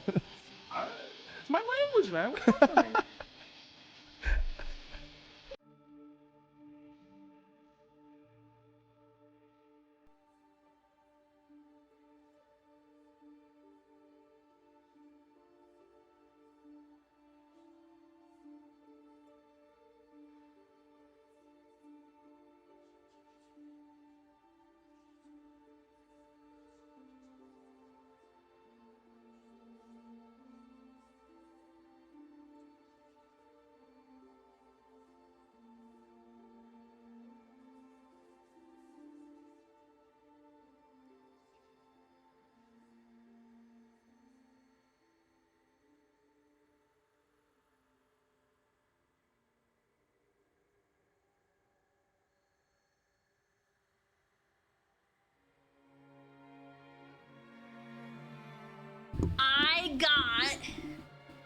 I got more sparkling water. Woo! And I got a cheese stick. Wow. Nothing better than chilling with chat, watching some internet historian. Wow. So good. So good. I have ice cream. Damn! That's so good. I don't have ice cream too often. Maybe like once every 2 weeks if it's hot outside. Yeah, there's a local ice cream place that's really good. They source like local cow milk. It's really good. Yeah. I got lasagna and spicy water. Holy chat, look. Can you hear it? Can you hear it? Oh. Oh yeah. Crispy sparkling water. All right, chat. No ads for an hour, so we're gonna probably get through this, right? Hopefully, right? Classic or fancy? This is a Sargento low mott cheese stick. All right, let's do it. Let's keep it going. Nice little intermission. All right, 3, 2, 1, boom. To be continued right now. It's now day 3. There's more digging, more tugging. Yay! But the ship is still exactly where they left it. Uh-oh. And the slow pace of progress is starting to cause problems for international trade. Each delayed ship represents thousands of tons of undelivered stock for store shelves. Uh-oh. And that queue is getting longer and longer. Oh my God! On board, an estimated $9.6 billion worth of goods is sitting idle. Each day, by the way. Look, it will spoil. And the big question is, how long until this thing is fixed? To answer this burning question, the Suez Canal Authority holds another press conference and declares, guys, another day, maybe 2, might even be this afternoon. But the media and industry experts disagree. Oh, the truth of the matter is that they're not making much ground. I mean, this is proving to be more difficult than originally expected. Could be closed for weeks. This is so bad. Weeks. Could be stuck for weeks. Weeks. That's how long it could take to free the container ship currently blocking the Suez Canal. Oh, look at all those So that tugboats! means all of these ship operators here, waiting in the queue, have a very difficult choice to make.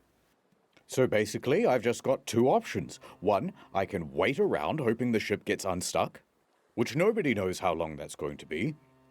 Or option 2, go around Africa. All the way around Africa. But wouldn't that take like 2 to 3 weeks more? I don't know. I mean, I I guess you don't know. What's the call here? I feel like waiting. No, you'd probably just take the Africa trip, wouldn't you? And but then the risk of like, what if you get attacked or you get stuck? Also, it's 10 days. No, it's no way it's 10 days to go all around Africa from one side. Yeah, and then pirates and more fuel, so it costs more money. really don't want to do that, and it's not just a geographic thing. Freighters don't want to go around Africa because it will cost them far more in terms of fuel. It adds 10 extra days to the route. Oh, it does add extra 10 days. Yeah, okay. All right. And most importantly, you guys pirates. pre-watch this. Pirates, assassins, and gay pirate assassins. Now, there be two main Gay pirate pirates? hangouts. The Somali pirates, everyone knows about them. But the more prolific group is actually in the Gulf of Guinea. Named so because it holds the Guinness World Record for most pirates. In fact, in 2020, 96% of all maritime kidnappings happened in the Gulf of Guinea. Oh my god. That doesn't sound very good to me, Mr. Kaisha. And I just want you to know that you've made an enemy. And when I... Why is he drinking milk, Is your boat bro? running? Because you better fucking move it. You can't park there. All right, hear me out. I'm thinking a bunch of helicopters, right? And we... There are a lot of people now who are angry with the owners of the Ever Given. There's only one thing I can do. Seppuku. Bing, bing, bing, bing, bong. Breaking news. Pause for a second. Shoei Kaisen Kaisha is big sorry. The owners of the Ever Given feel such enormous pressure that they go live on television to make a public apology. We are determined to keep on working hard to resolve the situation as soon as possible. Please do not be mad. In a few years, we'll all have a big laugh about it. I'm sorry. Yours sincerely, Onegaishimasu. Mr. Kaisha. Oh god, that's the boss of my boss's boss. I'm in so much trouble. Can't do anything about it. All we can do is keep trying to free the ship. True. So they keep going. And going. Into the night. Now what, chat? We And need on more that night- smugglers. Canterville and El Said had a heart-to-heart. The mood was very somber. Still feeling optimistic, El Said? Of course. Well, it's day 3. How much progress have you seen so far? Grr. Not much. They're gonna blow us up, aren't they? It's possible. They're gonna freeze us, aren't they? No. That seems less likely. They might just attach a whole bunch of jet engines and we're gonna get fucked up. That one got debunked. Sorry, I don't mean to take it out on you. The Redditors. It's just all these guys, they rely on me. The navigator, the helmsman, Gene, and the other ones we never animated. But I'm thinking maybe I should just get on a lifeboat right now and never look back. I could go live on an island somewhere, far, far away from here. How are you gonna do Run that? They're away. gonna prosecute you, brother. Look at this. Timu neck massager for Sally. I bet she's checking her mailbox every morning. Bulk $6 fingerless gloves for Mr. Poe Box. You want to disappoint him? No. No. No. Little Jimmy won't be getting his 20-pack of kitchen tongs this Christmas. And you think that doesn't kill me inside? But we've exhausted every option. What are they There's gonna nothing do, on man? Earth that could free this ship. Well, that's where you're right. Look up there, Lil. The moon! El Said points up into the night sky. Los Lunos. Why are they speaking Spanish, chat? Yes, the moon. The son of the night. To the ancient Egyptians, it was a sign of hope. And in a few more nights' time, a prophecy will be fulfilled. Ooh. The supermoon. I have to show Ooh. you a kind of boring diagram. I'm so sorry. What is it? You see, the moon doesn't just orbit the Earth in a Oh my god. I learned this in school too. perfectly Wait, what? equidistant circle. It is, in fact, an ellipse. An oval. Yeah. That means there is a point when the moon is the furthest from the Earth. And the we call that closest! the apogee. Yeah. And there's also a point where it's closest to the Earth. Yep. That's the perigee. You know when you look into the night sky and the moon seems bigger or smaller than usual? Yep. Different distances, isn't it? Point is, the moon gravities all over the water. Gravities. And the closer it is, the more it's going to pull. Yeah! Now, there's another effect as well. If you believe the mainstream media, the Earth... Why does he say if you believe? You are retarded if you think the Earth doesn't orbit the sun, man. Earth is going around the sun like this. And once in a while, it will also really? align with the sun being on the exact opposite side. Bam! At this point, when everything lines up like so, both the sun and the moon are at max strength pulling on the sea. Wait, I thought the moon would be on this. Oh, right, because it's only on. Okay, yeah, never And they mind. call I'm that stupid. I had to the think about that for a supermoon. second. And the tidal effect... Yeah, because the distance is further from that side, and it's not gonna ever be on this side unless there's some sort of explanation to it flipping. It's not gonna happen. Effects of both combine for an I was even thinking greater too pull. hard. High tide can be even higher than usual, sometimes by up to 1.5 feet. Now, these sorts of moons only happen 3 or 4 times a year. Wow. But in 4 days, Big K, That's pretty lucky, actually. we're going to get one. A supermoon. Wow. Oh. Previously on Boat in Canal. Then they go! Ha ha ha, my plans have all fallen Wind into machine. place. What? I thought I knew what being a captain meant. Aww. What do you mean cut the black and blue wire? There's only white and gold. We've got one chance left. The moon. The moon. This is just like that Costa Concordia video he did, but way less funny. Wait, it's really funny. What are you talking about? Over I at think the this was Ever really Given, good too. things are status quo. Yep. But online, there's a bit of a new development. A Okay. screenshot of a news article appears. Cargo ship crashes into Suez Canal. Mm-hmm. Captain involved in incident. But there's a twist. Uh-oh.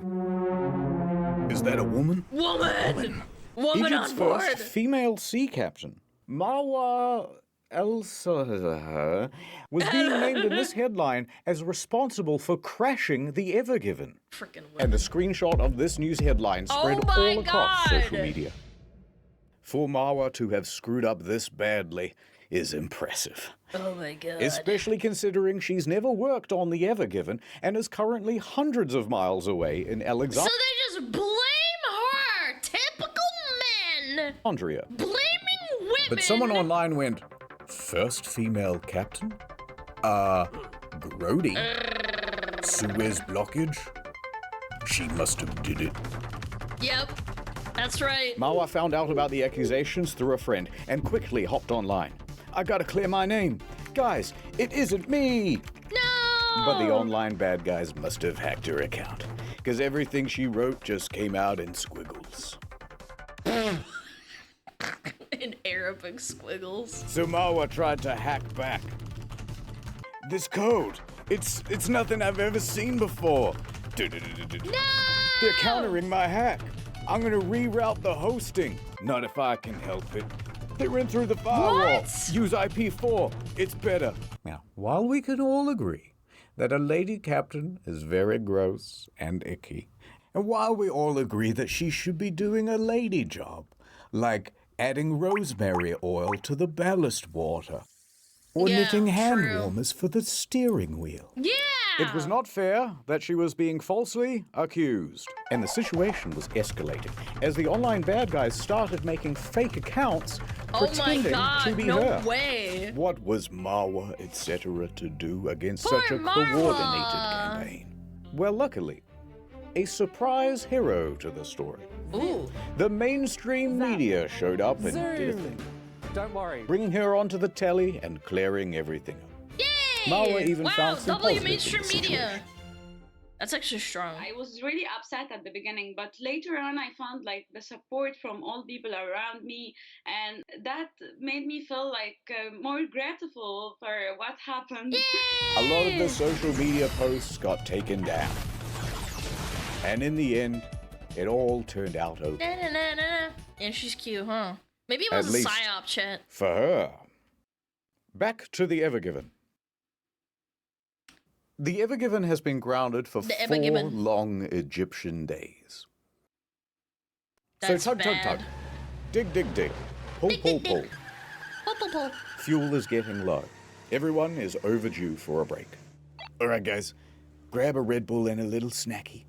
We'll pick up again soon. Okay. But as the engines wind down, the crew can hear something approaching. Ooh. Who the hell is that? Is it a Giga tugboat? It's Smit Selvage. Yay!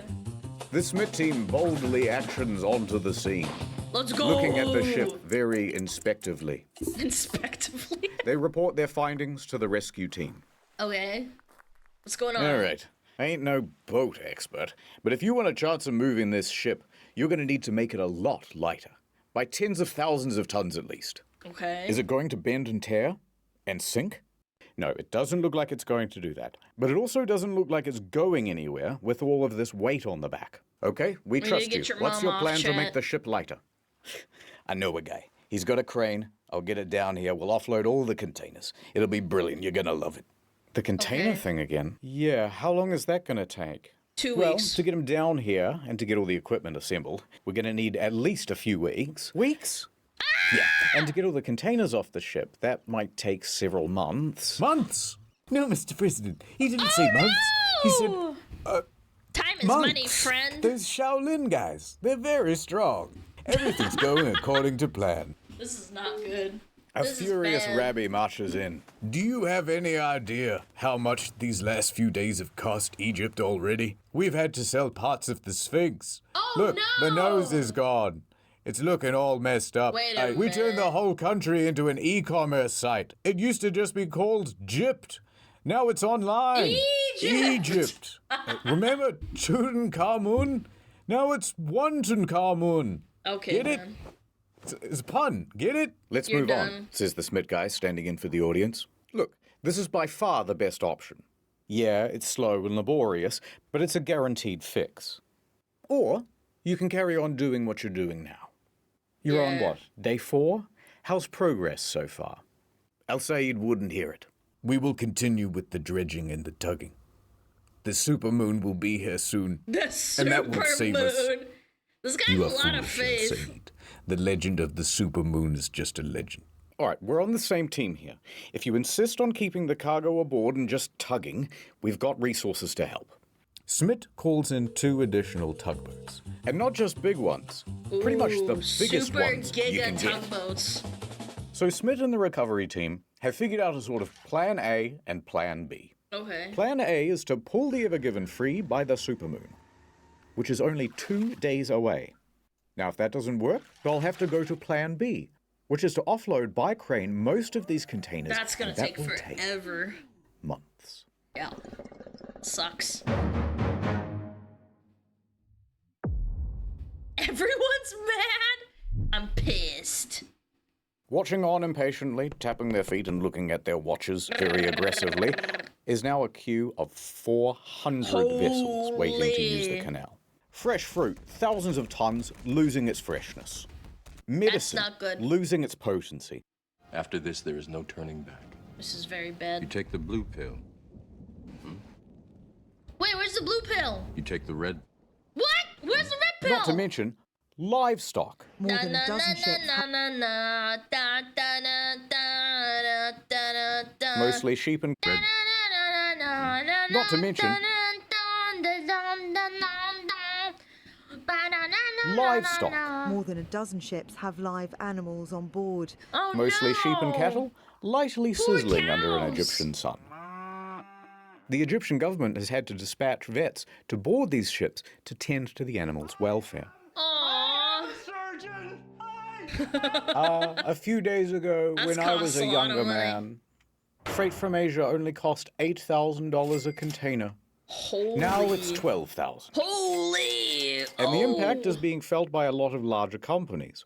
Renault, for example, ran out of some critical components and had to halt assembly at a couple of its plants. Oh, that's not good at all. Adidas, Nike, IKEA, all saw shortages.